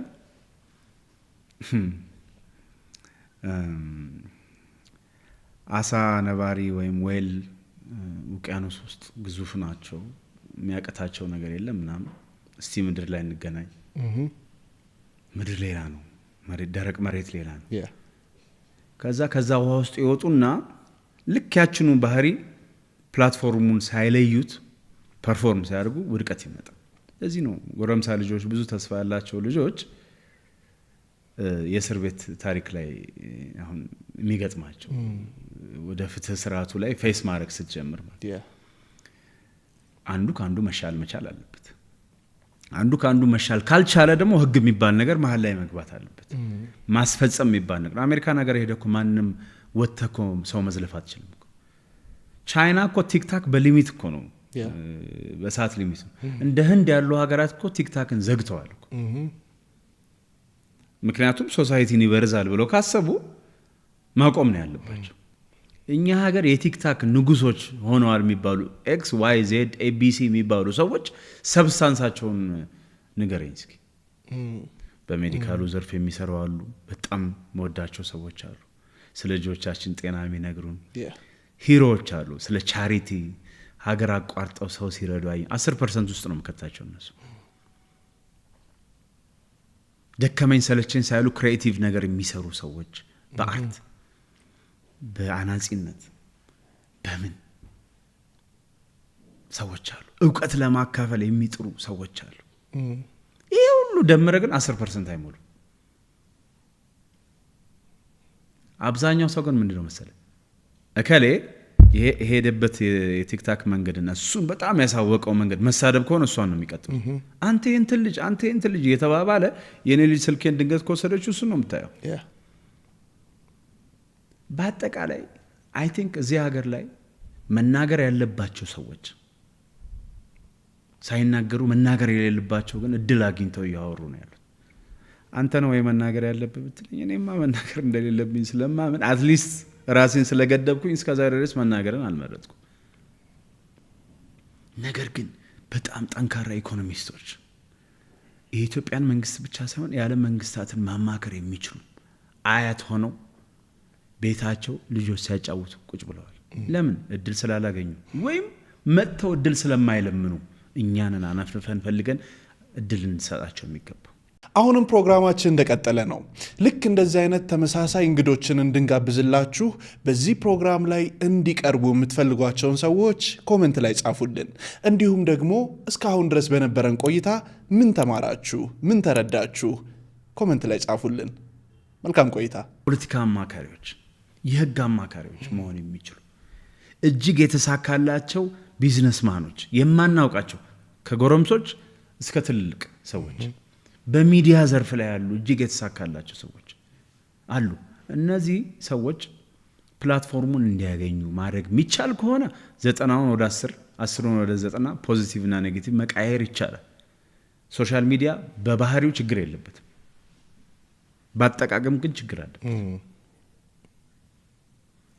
የኢትዮጵያን ህዝብ ቅርጽ ያለው ሀገሩን የሚወድ ለሀገሩ የሚተጋ ለራሱ የሚተጋ ልናረገው ከተገባ ፕላትፎርሙን የተቆጣጠሩትን ምጣኔ ማስተካከል መቻል አለበት። ተሳዳቢ ቤቱ መንደሩ መቀመጥ አለበት። ስለ ሀገሩ ፖለቲካ ሌላ ጉዳይ ነው። ባይዘው የፖለቲካ አመለካከት ሌላ ነው። ለምሳሌ ኢትዮጵያ ውስጥ ኮሪደር ልማት በመሰራቱ የሚበሳጭ ሰው ካለ ጤነኛ አይደለም። ኮሪደር ልማት ሲሰራ ግን ሰዎች አቢዩዝ እንዳይደረጉ አድቮኬት ማድረግ ስህተት አይደለም። ሰዎች ከቤታቸው ተፈናቅለው ሲያበቁ ለሀገራዊ ጥቅም እስከሆነ ድረስ እኛ እስከ መቼ ነው የበሰበሰ የቡትቶ ሀገር ውስጥ የምንኖረው? ዱባይ የምንሄደው ቪዛ ይሰጠን አሜሪካ ነገር የምንሄደው ለዚህ አይደለም ወይ? የተሻለ ነገር ለማየት አይደለም ወይ ዶላር ሰብስበን የምንሄደው? እኛ ሀገር በመሰራቱ ምንድነው የሚያስጠላን ብሎ ማሰብ ማይችል ሰው ጤነኛ አይደለም። ነገር ግን ያም ሰው ቀየውን ሲፈናቀር ኑሮ ነውና ያለው ስሙዝ ትራንዚሽን እንዲኖረው የተሻለ ነገር እንዲገጥመው በመሃል ላይ የፖለቲካም የገቨርናንስም ተጽዕኖ እንዳይደርስበት ማድረግ መጠየቅ ተገቢ ነው። ከዜሮ እስከ ሂሮ ደርሰናል። ሁሉም ሰው ስኬት በየራሱ ነው የሚመጥናል። ዛሬ የአሜሪካንን ድሪም ኢትዮጵያ ውስጥ መኖር ችለናል።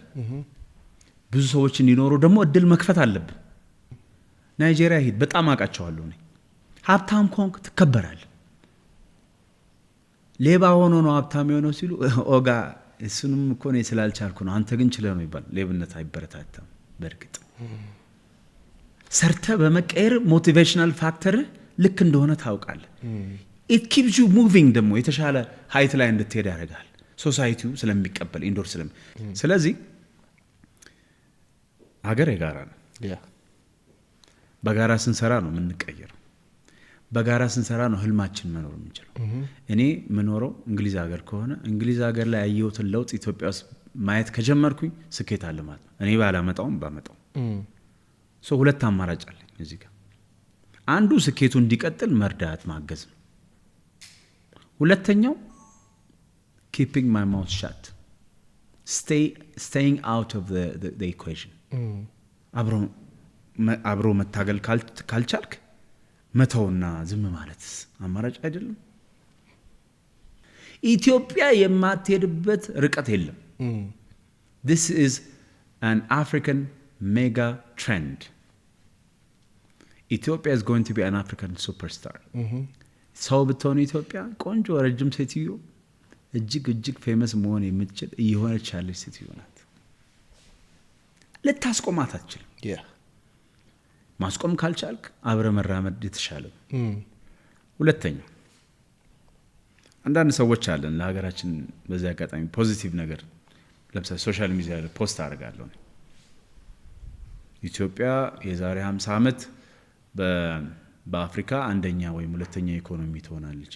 እኔ አይደለም IMF ወይም ደግሞ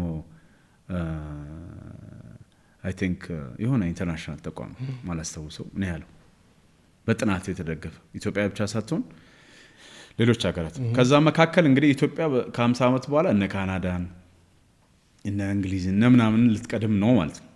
እንዴት ኢትዮጵያ ካናዳን ከ50 ዓመት በኋላ ትበልጣለች አልካለኛ አንዱ ብዙዎች ናቸው አስተያየት እንዴ እኔ አላልኩም የተባለውን ነው የነገር ፖዚቲቭ ጭንቅላት ስላለኝ ግን ለሀገሬ መልካም ነገር ስለማስብ እሱን ፖስታል እንዴት አይሆንም ኢትዮጵያም አትሆንም እንደዚህ አየ እዚሁ አይምሮስ ከተሸነፍክ ተሸነፋል። ሰላም ጤና ይስጥልኝ ሃይማኖት ነኝ የእናንተው የቴምር ሪል ስቴት የሽያጭ አማካሪ።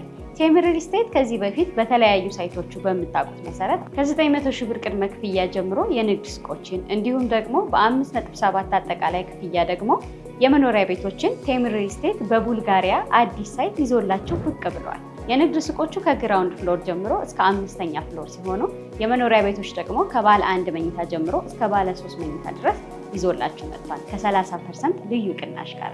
ለበለጠ መረጃ ደግሞ በ090551 8284 ላይ ይደውሉልኝ። ቴምር ፕሮፐርቲስ የህልሞ ማረፊያ። እንቀጥል። ምን ማወቅ ፈለግኩ መሰለ ከእናት ጋር ያለህን ግንኙነት ምን ይመስላል? I love my mother እንደማንም ሰው ያው እንደ አብዛኛው ሰው እናቴ በጣም ነው የምወዳት። አሁን አረጀች እያረጀች መጣች። እናታችን በጣም የድሮ አይሴማ ታውቃለህ? አይሴማ አይሆማ ምናምን የሚባል ነበር የደርግ ጊዜና የድሮ ወጣት ማህበር አባል የነበረች በጣም ፋሽን የምትወድ የነበረች በወጣት እድሜዋ ነቃ ያለች ሰው ናትና አራዳ ናት ደግሞ በሁሉም መስክ ልታወራት የምትችል ሰው ናት። ስሟ ወንጂ ነው። እኔም የተወለድኩት ወንጂ ነው። ኦኬ እንግዲህ አስቡ ሀገር ነሽ በላት።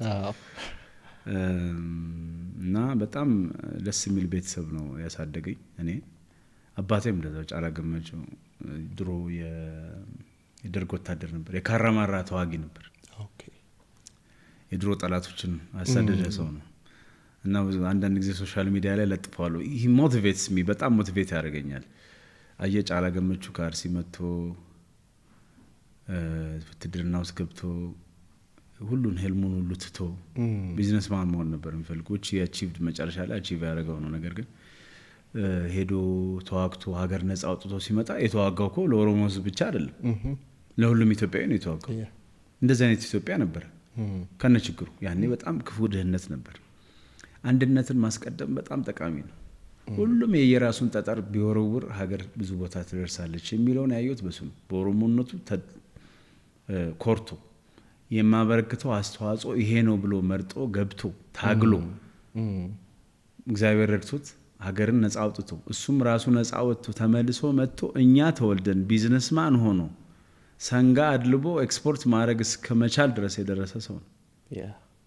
ሰፈራችን ላይ የመጀመሪያው ቴሌቪዥን ተገዛ ስለ ሰፈራችን ላይ የመጀመሪያው ባለመኪናም እኛ ነበር። አንድ ብቻ ሳይሆን 2 ነበር። ትልልቅ ሰፋፊ እርሻዎች የነበረው ሰው ነው። እና ከሱ ጎን ሆና ልጆቿን ስታሳድግ እውቀት ስትሰጠን ስንነሳ ስንወድቅ እያጣጠበች ብቻ ሳይሆን እንደው የአእምሮ ጽዳትም እንዲኖረን ያደረገችን ደግሞ እናታችን ናት። ጀግና ናት ደግሞ ደፋር ሴት ናት። ደፋር ሴት ናት። ድሮ እናቴጌ የሚባሉት አይነት ናት። ለማንም ወደ ኋላ ማትል ማለት ነው። ከዛ ደግሞ እጅግ ደግ ናት። በታሪክ ዝም ብሎ ሰምተው ከሆነ እናታችን እኛ ከብቶች የሚደልቡ ብቻ ሳይሆን የወተት ላሞች ብዙ ነበሩና ወተት ይሸጥ ነበር እኛ ቤት። በጣም ብዙ ሰው ከኛ ቤት አድርጓል ብዬ አስባለሁ። ወተት እየተኮናተረ እኛ ደግሞ በእንትን በአረፋ ጺም እየሰራን ያደግነውና ወተት ቤት ውስጥ ካለቀ እርጎ ካለቀ ካፋችን ነጥቃ ለሰው ትሰጣለች። ማን ይሁን ምን ግድ የላትም። ቤቴ ከመጣ ሰው በልቶ ጠጥቶ ነው የሚሄደው ነው የምትለው። እየተናጠ ድሮ አድርኖ ታቅ ከሆነ እርጎ ተነጦ ቅቤ እንደሚወጣው እየተናጠ ያለን አስቁማ ከፍታ እርጎ የምትሰጥ ሰው ናት። በደግነቱ አካባቢ ሁሉ ያውቃታል። አሁንም አለች እርጅና ይዟታል እየጦርኳት ነው ያለሁት ብዬ አስባለሁ እኔ አዳማ ላይ ቤት ገዝቼላት ትልቅ ዋና ገንዳ ጭምር ያለው ቤት ነው ያላት ዋው ከዛ በላይ ይገባታል ቆርባ ጓደኞቿን ሁሉ ተጠርተው አብረው ደግሰን ያን ጊዜ ነው የደስታን ባያነባውት ነው ደስሲ ከዚህ በላይ ብዙ ላረግላት እፈልጋለሁ ለናቴና እናቴ ወንጂለማ ነው ስሟ በጣም ነው የምወዳት ቤተሰቦቼን ሁሉ እና ስላነሳልኝ ስለናቴ ደስ ይለኛል አባቴ እንኳን በህይወት የለም ጫላ ገመቹ የኢትዮጵያ ሂሮ ነው እሱም ባለበት ፈጣሪ እንግዲህ ፐርሰናሊ እኔ አሁን ያለሁበትኝ ሁኔታ የተለያዩ ነገሮች ላይ ኢንቨስት ማድረግ የጀመርኩበት ብዙ ነገሮችን እያየሁ እየተማርኩ ያጠናው እየወደኩኝም በውድቀትም እየተማርኩኝ እየሄድኩኝ ነው ያለሁትኝ ከቢዝነስማን አንፃር አንድ ቢዝነስማን ሊኖሩት የሚያስፈልጉት ኳሊቲዎች ምን ነገሮች ናቸው ሶ በመጀመሪያ ደረጃ እያደገ ያለ ቢዝነስማን ነኝ እኔ እንግዲህ እንዳልኩ አሁን እዚህ ከጀርባ የምትመለከተውን ቢልዲንግ እየሰራን ያለ ነው በጣም ብዙ ቢሊየን ብሮች የሚፈጅ ነው ውስጡ የሚዲያ ተቋም ብቻ ሳይሆን ሪል ስቴት አለው ሁለቱ ታወር ሪል ስቴት ነው 200 ምናምን 70 ቤቶች አሉት አልትራ ለግዠሪየስ የሚባል ነው ሞሎች አሉት ኦፊስ ብሎኮች አሉት ይሄ ከቢዝነስ ፐርስፔክቲቭ ካየው እኛ አፍሪካ ሪል ስቴት ዲቨሎፕመንት የሚባል ፈጥረን አሁን ባለው ተጨባጭ ሁኔታ ላይ ምንም እንኳን ኢኮኖሚክ ቻሌንጅ ቢኖርም ወደ ንግዱ ዘርፍ እየገባን ያለ ኢምፖርት ኤክስፖርት ላይ እንደዚህ እየሰራን ያለ ነው የተወሰነ እንዲሁም የሸቀጣ ሸቀጥ ንግድ ላይ ምናምን እየሰራን ያለ ነው የሀገሪቱ ህግ የሚፈቅዳቸውን የኢኮኖሚክ መስኮች ሁሉ ማየት እንፈልጋለን ምክንያቱም እድል ነውና እኔ ባልጠቀመውም ሌላ ሰው ይጠቀማል እድሉን ህጉና ስርዓቱ በሚፈቅድበት መንገድ ባንክ ብድርም እየወሰድን ጆይንት ቬንቸርም እያደረግን መቀጠል ነው እንፈልገው ስለዚህ በዚህ ስራ ውስጥ ነው ያለነው በጣም በርካታ ቻሌንጆች አሉ አሁን አንዳንድ ጊዜ የሚነሳው በዚህ አጋጣሚ አድሬስ ማድረግ እንፈልገው ጆርናሊስት ነበር ከላይ ከዛ ቢዝነስማን ሆነ why not ኃይሌ ገብረስላሴ ሯጭ ነበር አሁን ብዙ ቢሊየንስ ቢዝነስ ሰርቶ ሺዎችን እንጀራ ያበላ ራሱም እየሰራ ያለ ሰው ነው የሆነ ሴክተር እርሾ የሆነና የሌላኛው ሴክተር ደግሞ መዳረሻ ይሆናል ኃይሌ ከሩጫ የሰበሰበውን ገንዘብ በጣም እንደ ሮል ሞዴልም ስለማየው በተለይ በስራው አካባቢ ያለው ያንን የሩጫ ገንዘብ ወደ ቢዝነስ የቀየረ ነው ሁሉም ሯጭ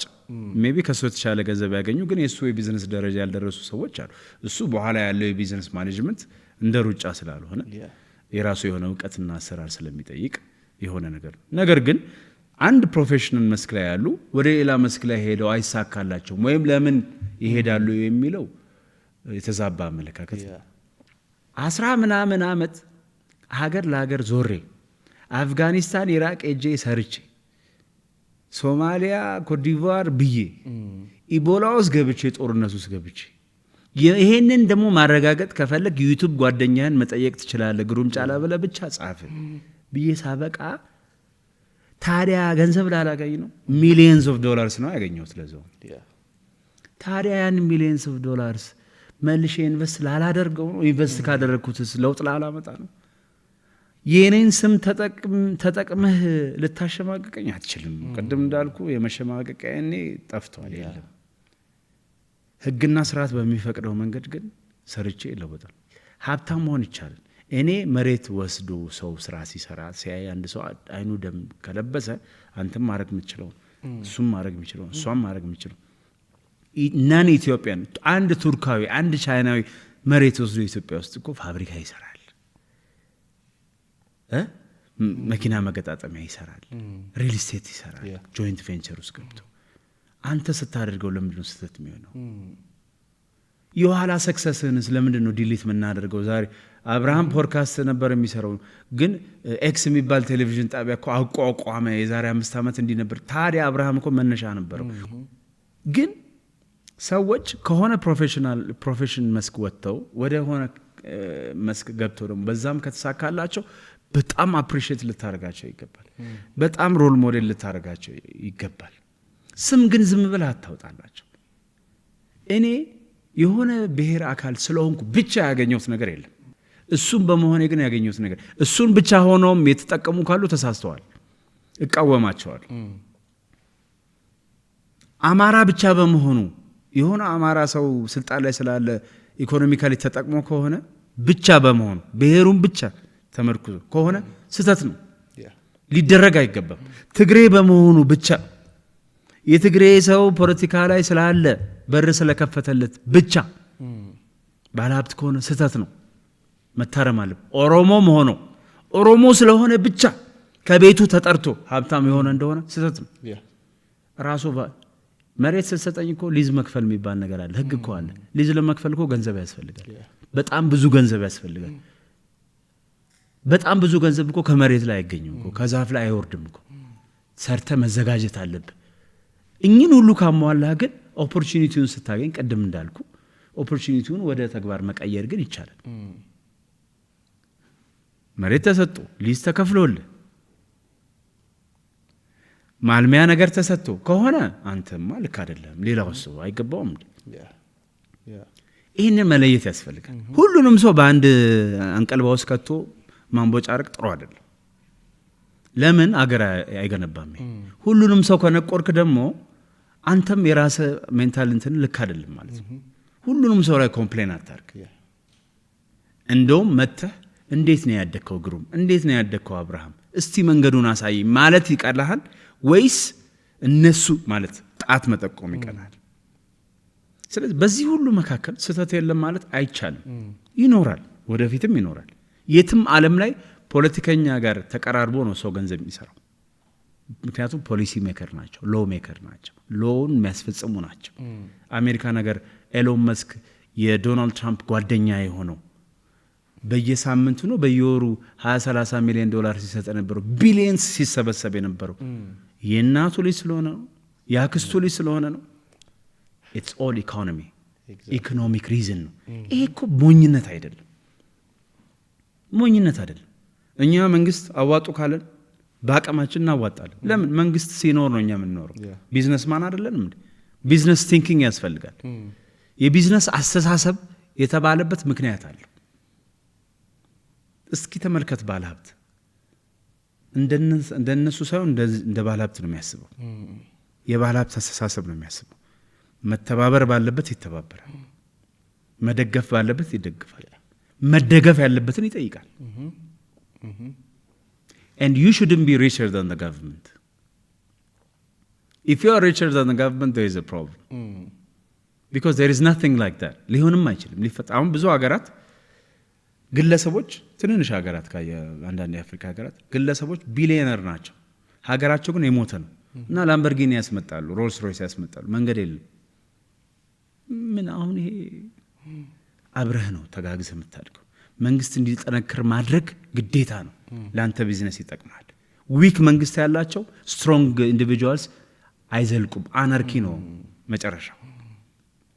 ስለዚህ እኛ ስልጣን ላይ ያሉ ሰዎችን ሰፖርት እናደርጋቸዋለን። ኢትስ ናት አ ፖለቲካል ቪው፣ ዲስ ኢዝ ዋት ዊ ዋንት። ጠንካራ ሀገር ስለምንፈልግ፣ ሀገር በቅብብሎሽ እንዲያድግ ስለምንፈልግ። አንተ የሰራውን እኔ እያፈረስኩ ከሆነ፣ እኔ የሰራሁትን እሱ እያፈረሰ ከሆነ እንዴት ነው ሀገር ሰስቴን ሊያደርግ የሚችል?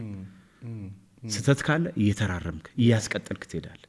ከሰራህ ግን ፖለቲካል ጥቅም አግኝተሃል አይደለም የሚባለው፣ ከሰራ ኢኮኖሚካሊ ቤኔፊት አድርገሃል ነው የሚባለው። እሱ ደግሞ ኢኮኖሚው ደግሞ እንትን ነው፣ ምህዳር ነው፣ መስክ ነው። የሮጠ ያሸንፋል ነው። አንተ ባትሰራው ሌላ ባለሀብት እኮ ጓጉቶ ኢንተርናሽናል ባንክስ የኢትዮጵያ ኢኮኖሚ ለመግባት ተሰልፈው ነው ያሉት። አሁን ለምሳሌ ህጉ ስለከለከላቸው መቼ ነው የሚከፈተው? የቴሌኮም ተቋማት፣ ዓለም አቀፍ ተቋማት የኢትዮጵያ ማርኬት ውስጥ 140-130 ሚሊዮን ህዝብ ነው ብሎ እኮ ቋምጦ እየጠበቀ ነው። ሰፋሪኮም የመጣው ለምን ይመስላል? ያ ሁሉ ገንዘብ ከፍሎ የገባው ሸቀጣ ሸቀጥ ንግድ ላይ፣ ግብርና ላይ መቼ በተከፈተልን፣ ሪል ስቴት መቼ በተከፈተልን ብሎ የሚጠብቅ በር ላይ ቆሞ የሚጠብቅ ስንት ሰው አለ መሰለ። እኛ ኢትዮጵያውያን ግን ውስጣችን ያለውን ነገር አላወቅነውም እና አብዛኞቻችን ዝም ብለን ከጎንዮሽ ኩቻ ላይ እንትን ብለን። የኬንያ ባንኪንግ ሴክተር ሪጅኑን ነው የሚያየው ሎካል እንዳይመስል ሳውዝ ሱዳን ሄዶ ብራንች ይከፍታል ዩጋንዳ ሄዶ ብራንች ይከፍታል ሴንትራል አፍሪካ ሄዶ ብራንች ይከፍታል የሳውዝ አፍሪካ ባንክ የናይጄሪያ ባንክስ አክሰስ ባንክ ምን ባንክ ብትላቸው why because they see beyond their challenge አፍሪካ ፓይ ቢሆን ፒዛ ቢሆን ድፎ ዳቦ ቢሆን እኛ ከራሳችን አካባቢ ውጪ የቆረስ ነው የለም ግን እኮ ይቻላል የማንም አይደለም ኢኮኖሚ እኮ ጊቭ ኤንድ ቴክ ነው ስንቶች ኢትዮጵያውያንን ከሀገራችን ውጪ ሰርተን ለመለወጥ እየሞከርን የነበረው አሁን እየተሻሻለ ነው አንዱ 10% ውስጥ ቲክታክ የገባው ልጆች ሌላ ሀገር ሄዶ ስራ ዱባይ ሄዶ ሲያገኙ አይቻለሁ ሌላ ሀገር ላይ እንደሄዶ ሲያገኙ አይቻለሁ ግን በጣም አንታፕድ ሪሶርስ አለ አፍሪካ ውስጥ እኛ በራሳችን አካባቢ ታጥረን 10 ብር ነው ያለችው 10 ብሯን ማነካት ነው እኮ ምንለው 100 ብሯን ማነካት 100 ብር ከሆነች ያለች ታው ቢሊየንስ ውጪ ያለ ትሪሊየንስ ውጪ ያለ ሂድ እንደ ዳንጎቴ ተሯሯጥ ናይጄሪያንስ አር ኤቭሪዌር አክሮስ ዘ ኮንቲኔንት ኢትዮጵያውያን የተሻለን እንጂ ያነስን ጭንቅላት ያለን ሰዎች አይደለም ኢትዮጵያውያን ወተን ብንሰራ ሰክሰስፉል እንደሆነን በተለያየ አጋጣሚዎች አይተናል ትልልቅ መስሪያ ቤቶችን የሚመሩ ትልልቅ ቢዝነስ የሚመሩ ሰው ኢቭን ኤርትራውያንን ተመልከት የሀገራቸው የፖለቲካ ሁኔታ እንዳለ ሆኖ በየአፍሪካ ሀገራት ከሳውዝ አፍሪካ እስከ ዩጋንዳ እስከ ሞዛምቢክ እስከ ናሚቢያ ድረስ ያ ቢሊየነርስ ማለት ይችላል why not us ኮምፕሌን ብቻ ምን ያደርጋል ገባህ አይደል መስራት የሚሰሩ ደግሞ አሉልህ ጥቂት ናቸው ቁጥራቸው የሚሰሩ የሚያኮሩ ኢትዮጵያውያን ወንድሞቻችን እህቶቻችን አሉ ስለዚህ ሎካል ሪሶርሱ አንድ ነገር እሱንም በመከባበር በመስራት ከቤቱ ወጥቶ ወክ አድርጎ ቀበሌ ሄዶ ኮምፕሌን ከሚያደርገውና ሰምቶ ኮምፕሌን የሚያደርገው ሁለቱ ትልልቅ ልዩነት አላቸው ቀበሌ ሄደው ሰው ሞክሯል አይ ቀበሌ ያስቸግሩኛል ብሎ የቀረውስ ተሸንፏል ቀበሌ ሄደው ቢያንስ ወደ ሶሉሽን ይመጣል የሚቀጥለው ስቴፕ ላይ ይሄዳል at least he knows the problem ወደ ሶሉሽን ይሄዳል ስቴፕ ስለሆነ ላይፍ ማለት ነው እና በአጠቃላይ ቢዝነስማን መሆን የሚፈልግ ሰው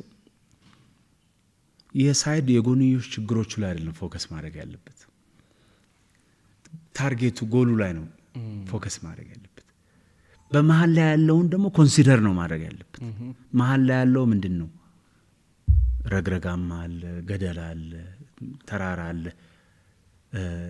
ማሸነፍ አለ መሸነፍ አለ መውደቅ አለ መነሳት አለ ይሄ ሁሉ እንዳያቆም ግን ከታርጌት ላይ እነን መንቀል የለብን የኔ ታርጌት ለምሳሌ ይሄ ነው ግዙፍ ነው የኢትዮጵያ ንግድ ባንክን ፎቅ የሚመስል ነው በግል ይቻላል እንዴ ለምን አይቻልም በፌዝ መስራት የሚባል ነገር አለ ፌዝ 1 ፌዝ 2 ፌዝ 3 ባንዴ ሮማን እንዳልገነቡት ሁሉ ባንድ ጊዜ ይሄን አናቆም ከታች ቤዝመንት እንሰራለን ሞሉን እንሰራለን ከዛ ረፍት እንወስዳለን ዳገት ሲሆንብን ግን እንዲህ ስናይ የነበረው ሞሉን እንዲህ እናደርጋለን ከዛ እንዲህ እናደርጋለን ደግሞ አሁን እኔ እንዲህ ነኝ ገና እየቆፈርኩ ከዛ ደግሞ እንዲህ ማለት ጀምራለሁ ለምን ሞላው ላይ ከደረሰችልኝ ከዛ ደግሞ ሆቁን ቀናቢያ ያለው this is all about success ሁሌ ግን አይኔን ማልነቅለው ከምፈልገው ካለቀው ላይ ነው አይኔን ማልነቅለው if you do that you fail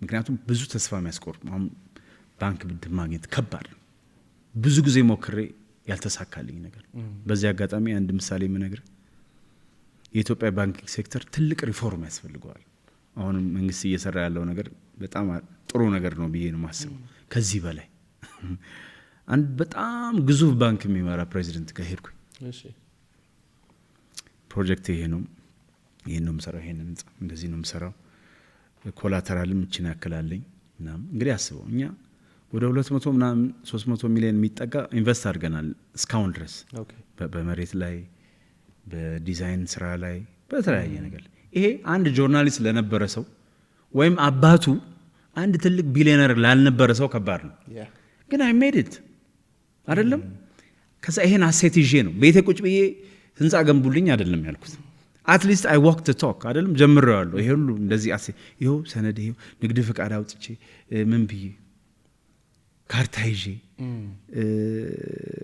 ዲዛይን ይዤ ገንዘብ አውጥቼ አንዳንድ ነገሮች ብረቶች ሲሚንቶ ገዝቼ ነው እና ጀምሬው ያለውና መንገዱን እቺን ይዛችሁ እንደው ፕሮጀክት ፋይናንስ አድርጉኝ ነው ፕሮጀክት ፋይናንሲንግ ስቴፕ ባይ ስቴፕ በተገነባው ቁጥር ኮላተራል እየሆነ እየተከፈለለ ከዛ ደግሞ ያ ኮላተራል ይሆን መጨረሻ ላይ ለምሳሌ ሪል ስቴት ከሆነ ሸጠ እዛው ትከፍላለህ እዛው ብሎክ አካውንት አሁን በአዲሱ እኛ ሀገር ግን ትራዲሽናል ቢዝነሶች ናቸው ሎን የሚያገኙት ምን ማለት ነው ኢምፖርተር ነህ ኤክስፖርተር ነህ ቡና ነጋዴ ነህ እየተባለ እንደ እሱማ እነከሌ ይዘውታል በቃ ጥሩ ነው አዲስ ሀብታም መፈጠር የለበትም ኢትዮጵያ ውስጥ ወጣቶች አይገባቸውም በደንብ ይገባቸው ሴክተሩ መስፋት የለበትም ሪስክ ፍሪ የሚባል ቢዝነስ የለም ነገር ግን አናላይዝ የተደረገ ሪስክ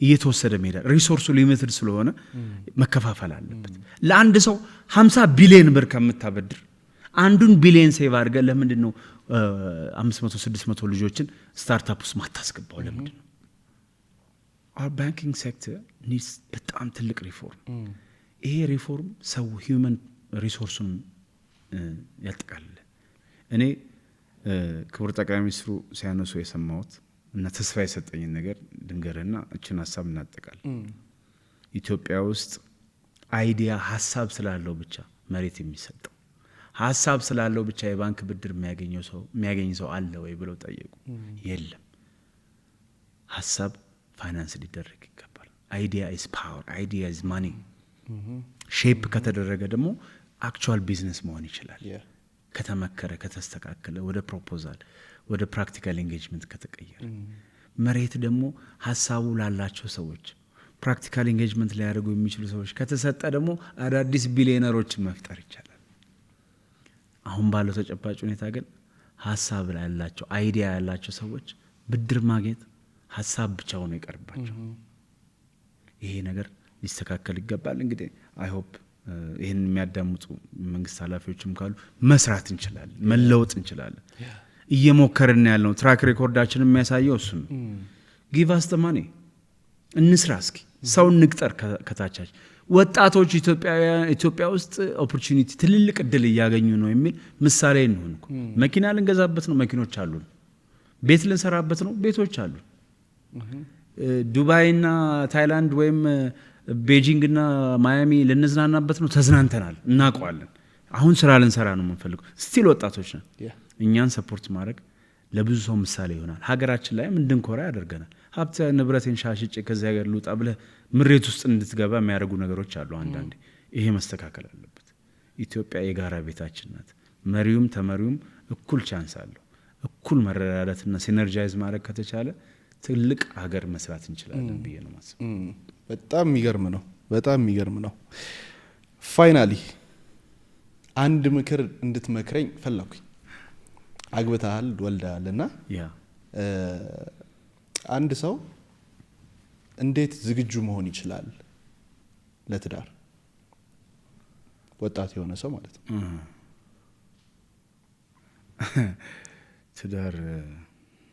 ትዳር አሁን በዚህ ዘመን ብዙ ፈተና ያለበት ተቋም ነው ብዬ ነው ማስበው ብዙ ፈተና አለበት ከኢኮኖሚ ፈተና እስከ ሶሻል ላይፍ ፈተና አለበት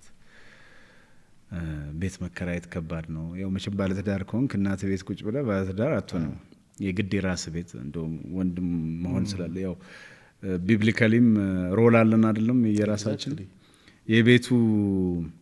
የቤቱ ራስ ለመሆን you should be the provider ሴት ልጅ አትሰራም ማለት አይደለም ነገር ግን ደግሞ I think ሮላችንን ከለየን ቅድም እንዳነሳነው እንደ ቢዝነሱ ተጠማምሮ መሄድ ይቻላል ለምሳሌ አንድ ብራያን ኩዊን የሚባል ጓደኛ ነበረኝ ጓደኛ ስለ የ30 አመት ዲፈረንስ አለን ግን ጓደኛዬ ነው በጣም ማቹር ሰው ነውና ምን ይለኝ ነበር ድሮ እንግሊዝ ሀገር እንትን በምንልበት ጊዜ ይሲ ሪሌሽንሺፕ ልክ እንደ እጅ ነው እንደ ቀኝና እንደ ግራ አየሁ ይሄ ሙሉ ነው ነገር ግን ጋፕ አለ ሁለቱም ስለዚህ እንደዚህ ከሆነ አያት ጭጣት እንደዚህ ከሆነ ተገጣጥሟል ሲታይም ያምራል ነገርን ዊክ ነው ያ እንደዚህ ከሆነ ግን የአንዱ ጥንካሬ የአንዱን ጋፕ የአንዱ ጥንካሬ የአንዱን ጋፕ የአንዱ ጥንካሬ የአንዱን ጋፕ እየሞላ እንደዚህ ሲታይ አያምርም፣ ግን ጠንካራ ነው። አትነቀንቀው። በዛ ላይ ብዙ እጸጾችን ብዙ ጥረቶችን ያሟላ ነው። በትዳር ውስጥ ጥንካሬም ድክመትም ጥንካሬም ድክመትም ጥንካሬም ድክመትም። ለዚህ ነው ሌላኛው ሰው ይሄን ያለው ግን የሚሞላ ሰው የሚያስፈልገው፣ ሲነርጂ የሚያስፈልገው። እኔ የሞላው ነኝ የበቃኝ ነኝ ብሎ የመጣ ሰው ትዳር ላይ አይሳካለትም። ሴቷም ወንዱ ጥንካሬውን ያወቀ ድክመቱን የተረዳ ሰውስ ይሳካለት። አንቺ በዚህ ብትደግፊኝ። ድሮ ቤተሰቦቻችን አንተ ትብሽ አንቺ ትብሽ ማለታቸው ትብስ ማለት ግድ የለም ልተውልሽ፣ ግድ የለም ልተውልህ ኢንካሬጅ መደራረግ ይመስለኛል። ምግብም ከሆነ ካለችው ላይ ተጓርሶ መብላት፣ ልብስም ከሆነ ተቋድሶ አንድ ላይ ሆኖ መኖር፣ የአይምሮም የእውቀትም ጋፕ ካለ እንደዛው መደጋገፍ፣ መከባበሩም ልክ እንደዛው። ስለዚህ ሲነርጂ ካለው ያኖራል። አሁን ግን የወጣትነት ትዳር የሚመስለኝ ብልጭልጭ ነገር ስለሚበዛ ያው በዚህ በኩል ሀብታምም አለ ምንም አለ፣ ዲስትራክሽኑ ብዙ ነው።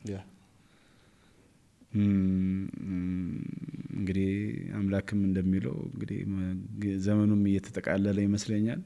ትዳር ፈተናው በዝቷል ከመቼውም ጊዜ በበለጠ። there are so many married single people ቤታቸው እንዳይፈርስ የሚፈልጉ ነገር ግን ያው ባለው ሁኔታ ምክንያት ፈተና የሚገጥማቸው። ሁላችንም ላይፍ ላይ ግን ፈተና አለ። ሁሉም ሰው አይደለም ታጠፋለህ ወይም ያጠፋ አጠገብህ አለ ወይም አለች፣ አንተም እንደዛው። ስለዚህ ትዳርን አይ ቲንክ ፎርሙላ ያለው አይመስለኝም። ለማንኛውም ልጅ ማሳደግም ልክ እንደዛው ፎርሙላ ያለው። ለዚህ ነው ልጅ ለማሳደግ ምክር ነው እንጂ መጽሐፍቶች ውስጥ የምታገኘው አንድ አይነት ፎርሙላ ቢኖር ኖሮማ ሁሉም ሰው የሆነ ነገር ላይ ይደርስ ነበር። እንደየቤቱ ሁኔታ እንደ ወላጁ አኳኋን፣ ባህሪ፣ ስኬት፣ ውድቀት፣ ትሮማ ልጅ ማሳደግም እንደዛው የራሱ የሆነ መልክና ከለር አለው። ትዳርም የራሱ ዲኤንኤ ነው ያለው። ያንተ ብቻ ሳይሆን የፓርትነርህ ዲኤንኤ ምንድን ነው? ዲኤንኤ ስልህ እንዳለ ያለፈችበት ያደገችበት የተማረችበት በህይወቷ አምቢሽኗ ምንድን ነው? እንዳንተ አይነት ወንድ ማግባት ነው? መልክህን ነው የፈለገችው? ቁመናህን ነው? ኪስህን ነው የፈለገችው? ወይስ ነገ ተጋግዘን ብናድግ የሚያሳድግ ሰው ነው ስለዚህ ውስጡ ጠንካራ ነው ብላ ነው የፈለገች? ከዛስ ዴሊቨር አድርጓል አላደረገም ብላ ስትገመግምስ እሱ አንተስ ስትገመግማት ስታረግዝ የጠላሃት ስትወፍርብ ሜዲኬሽን ሰውነቷ ሲገባ ሆርሞና የቀየራት አፍንጫዋን የወደድከው አሁን ነፋ ስላለ አልወደድካትም። ብዙ ፋክተር አለ። የዙ ሁሉ ግን መጨረሻ ምንድን ነው? ይሄ ነው ሲነርጂ ነው።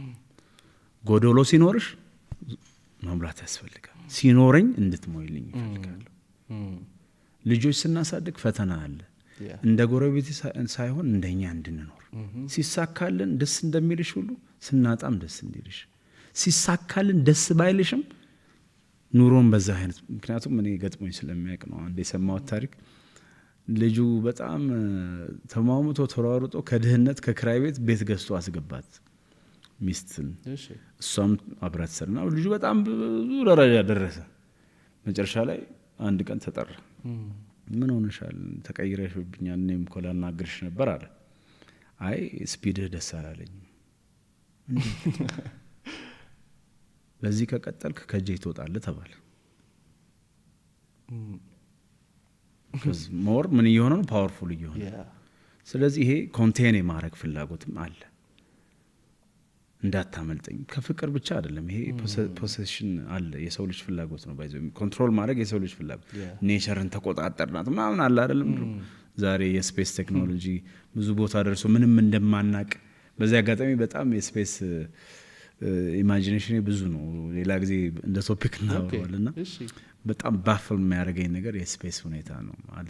የዓለም መጨረሻው ሆራይዘኑ ምን ይዟል is there another life እና የሚለው ብዙ ነገር ድሮም ከልጅነትም ጀምሮ የሆነ ሬዲዮ ፕሮግራም ነበር ልጅውን ካስተዋወቅስ አስትሮሎጂ ላይ የሚያነሳ ኢትዮጵያ ሬዲዮ ላይ ከዛ ጊዜ ጀምሮ ማለት ኤኒዌይስ እና የሰው ልጅ አምቢሽን የሰው ልጅ የስኬት መንገድ የራስ የግል ፍላጎት ከመጣ በኋላ ደግሞ ኑሮ ስትገባ ያለው ሁኔታ አብረህ ስተኛ ያለው ሁኔታ ስትነሳ ያለው ሁኔታ ብዙ ፋክተር አለውና ትዳር ዲኤንኤው አንድ ስላልሆነ ገብተህ በራስህ ግን ደግሞ የሚቻለውን ጥናት አድርጎ መግባት ነው ከገባህ በኋላ ደግሞ በተቻለ መጠን መቆየት ያስፈልጋል ስለዚህ ፎርሙላው አንድ ስላልሆነ ጨከን ብሎ መግባት ነው እኔ አይ ኢንካሬጅ ወጣቶች ትዳር ውስጥ እንዲገቡ ኢንካሬጅ አደርጋለሁ ትዳር እንዲኖራቸው ትዳር መሰብሰቢያ ነው ትዳር ምክንያት ነው ትዳር ቤት ለመመለስ ምክንያት ነው ላለማምሸት ምክንያት ነው ሰካራም ላለመሆን ምክንያት ነው ድራጉስ ላለመግባት ምክንያት ነው ወንጀለኛ ላለመሆን ምክንያት ነው አጥፊ ላለመሆን ምክንያት ነው ስኬት እንዲመጣ ምክንያት ነው አምቢሽስ ለመሆን ምክንያት ነው ስለዚህ ወጣቶች ተቻክሎ ሳይሆን ራይት በመሰላቸው ጊዜ ከወለም ዘለም ወደ ትዳር ውስጥ እንዲገቡ መክራለሁ ነው ናይስ በጣም አሪፍ ስፖርት ላይ እንዴት ነው በደንብ ስፖርተኛ ነኝ 10 ኪሎ ቀንሻለሁ ብዙ ሰው ሜቢ ሚዲያ ላይ የሚያስተውለኝ ሰው ካለ ባለፉት ጥቂት ወራት 10 ኪሎ 11 ኪሎ ቀንሻለሁ ዋው ዳይት በጣም ዳይት አደርጋለሁ ጂም ሰራለሁ እግር ኳስ እጫወታለሁ በጣም ኃይለኛ ተጫዋች አግሬሲቭ ፕሌየር ነኝ ባይዘው ናይስ አሁን የሚያዩ ጓደኞቼ ይስቃሉ ያ ተደማምሮ አይ ቲንክ 10 ኪሎ ከዛ በላይ ይመስለኛል አሜዚንግ ወደ እግር ኳሱ ስንገባ ከሜሲ ከሮናልዶ CR7 all day every day man Cristiano Ronaldo why yes why not Cristiano ማለት የፕሮሰስ መገለጫ ነው ከኳስ በላይ ስለማይሆነው ናቹራል ታለንት አይደለም ክርስቲያኖ ሮናልዶ እንደ ሜሲ ብዙ ጊዜ እንደሚባለው ግን ለፍቶ ጥሮ ግሮ ሰው የመሆን ምልክት አቆም የማይተዋል ከኳስ በላይ ነው ህይወቱ የሆነ ነገር መሆን ይፈልጋል ቢዝነስማን መሆን ይፈልጋል ፐርፊውም መስራት ይፈልጋል ሰዓት መስራት ይፈልጋል ከዛ ደግሞ አሁን እንደምታየው ደግሞ ዩቲዩብ ላይ ገብቷል አሁን ኢንቨስትመንት ውስጥ አለበት ሪል ስቴት ውስጥ መግባት ይፈልጋል he's very ambitious uninterrupted he's always alive I love Cristiano because he's always alive alive regardless of time yeah so CR7 every day yes thank you በጣም የሚገርም ቆይታ ነበረ የእውነት በጣም ብዙ ነገር ነው የተማርኩት በጣም ነው ማመሰግነው ሌላ ጊዜም እንግዲህ ፍቃደኛ ከሆንክ ብዙ ጉዳዮች ላይ የምናወራቸው ነገሮች ይኖራሉ እንዴ ነበር ቆይታችን በጣም ቆንጆ ናይስ ምጠይቀኝ ነገር ይኖራል አመሰግናለሁ እንግዲህ በርታ መጠይቅ ሳይሆን በርቱ እዚህ ያለው ክሩ በሞላ መበርታት ነው it's just the beginning ብዙ ገና ፈተና አለ ብዙ ስኬት አለ ስለዚህ የምትሰራው ነገር ውጤት ነው አንተ ከቆምክ ይቆማል ዓለም ለብቻ የምታደርግልን ነገር የለም ስለዚህ ወደፊትም እንሰራለን ኢንሻአላህ thank you በጣም አመሰግናለሁ የዛሬው ፖድካስታችን ይህንን ይመስል ነበረ ከዚህ ፖድካስት በርካታ ቁም ነገሮች እንዳገኛችሁ ሙሉ እምነት አለኝ ታዲያ በዚህ ፖድካስት ላይ ምን አገኛችሁ ምን ተማራችሁ ምን ተጠቀማችሁ ኮሜንት ላይ ጻፉልን እናመሰግናለን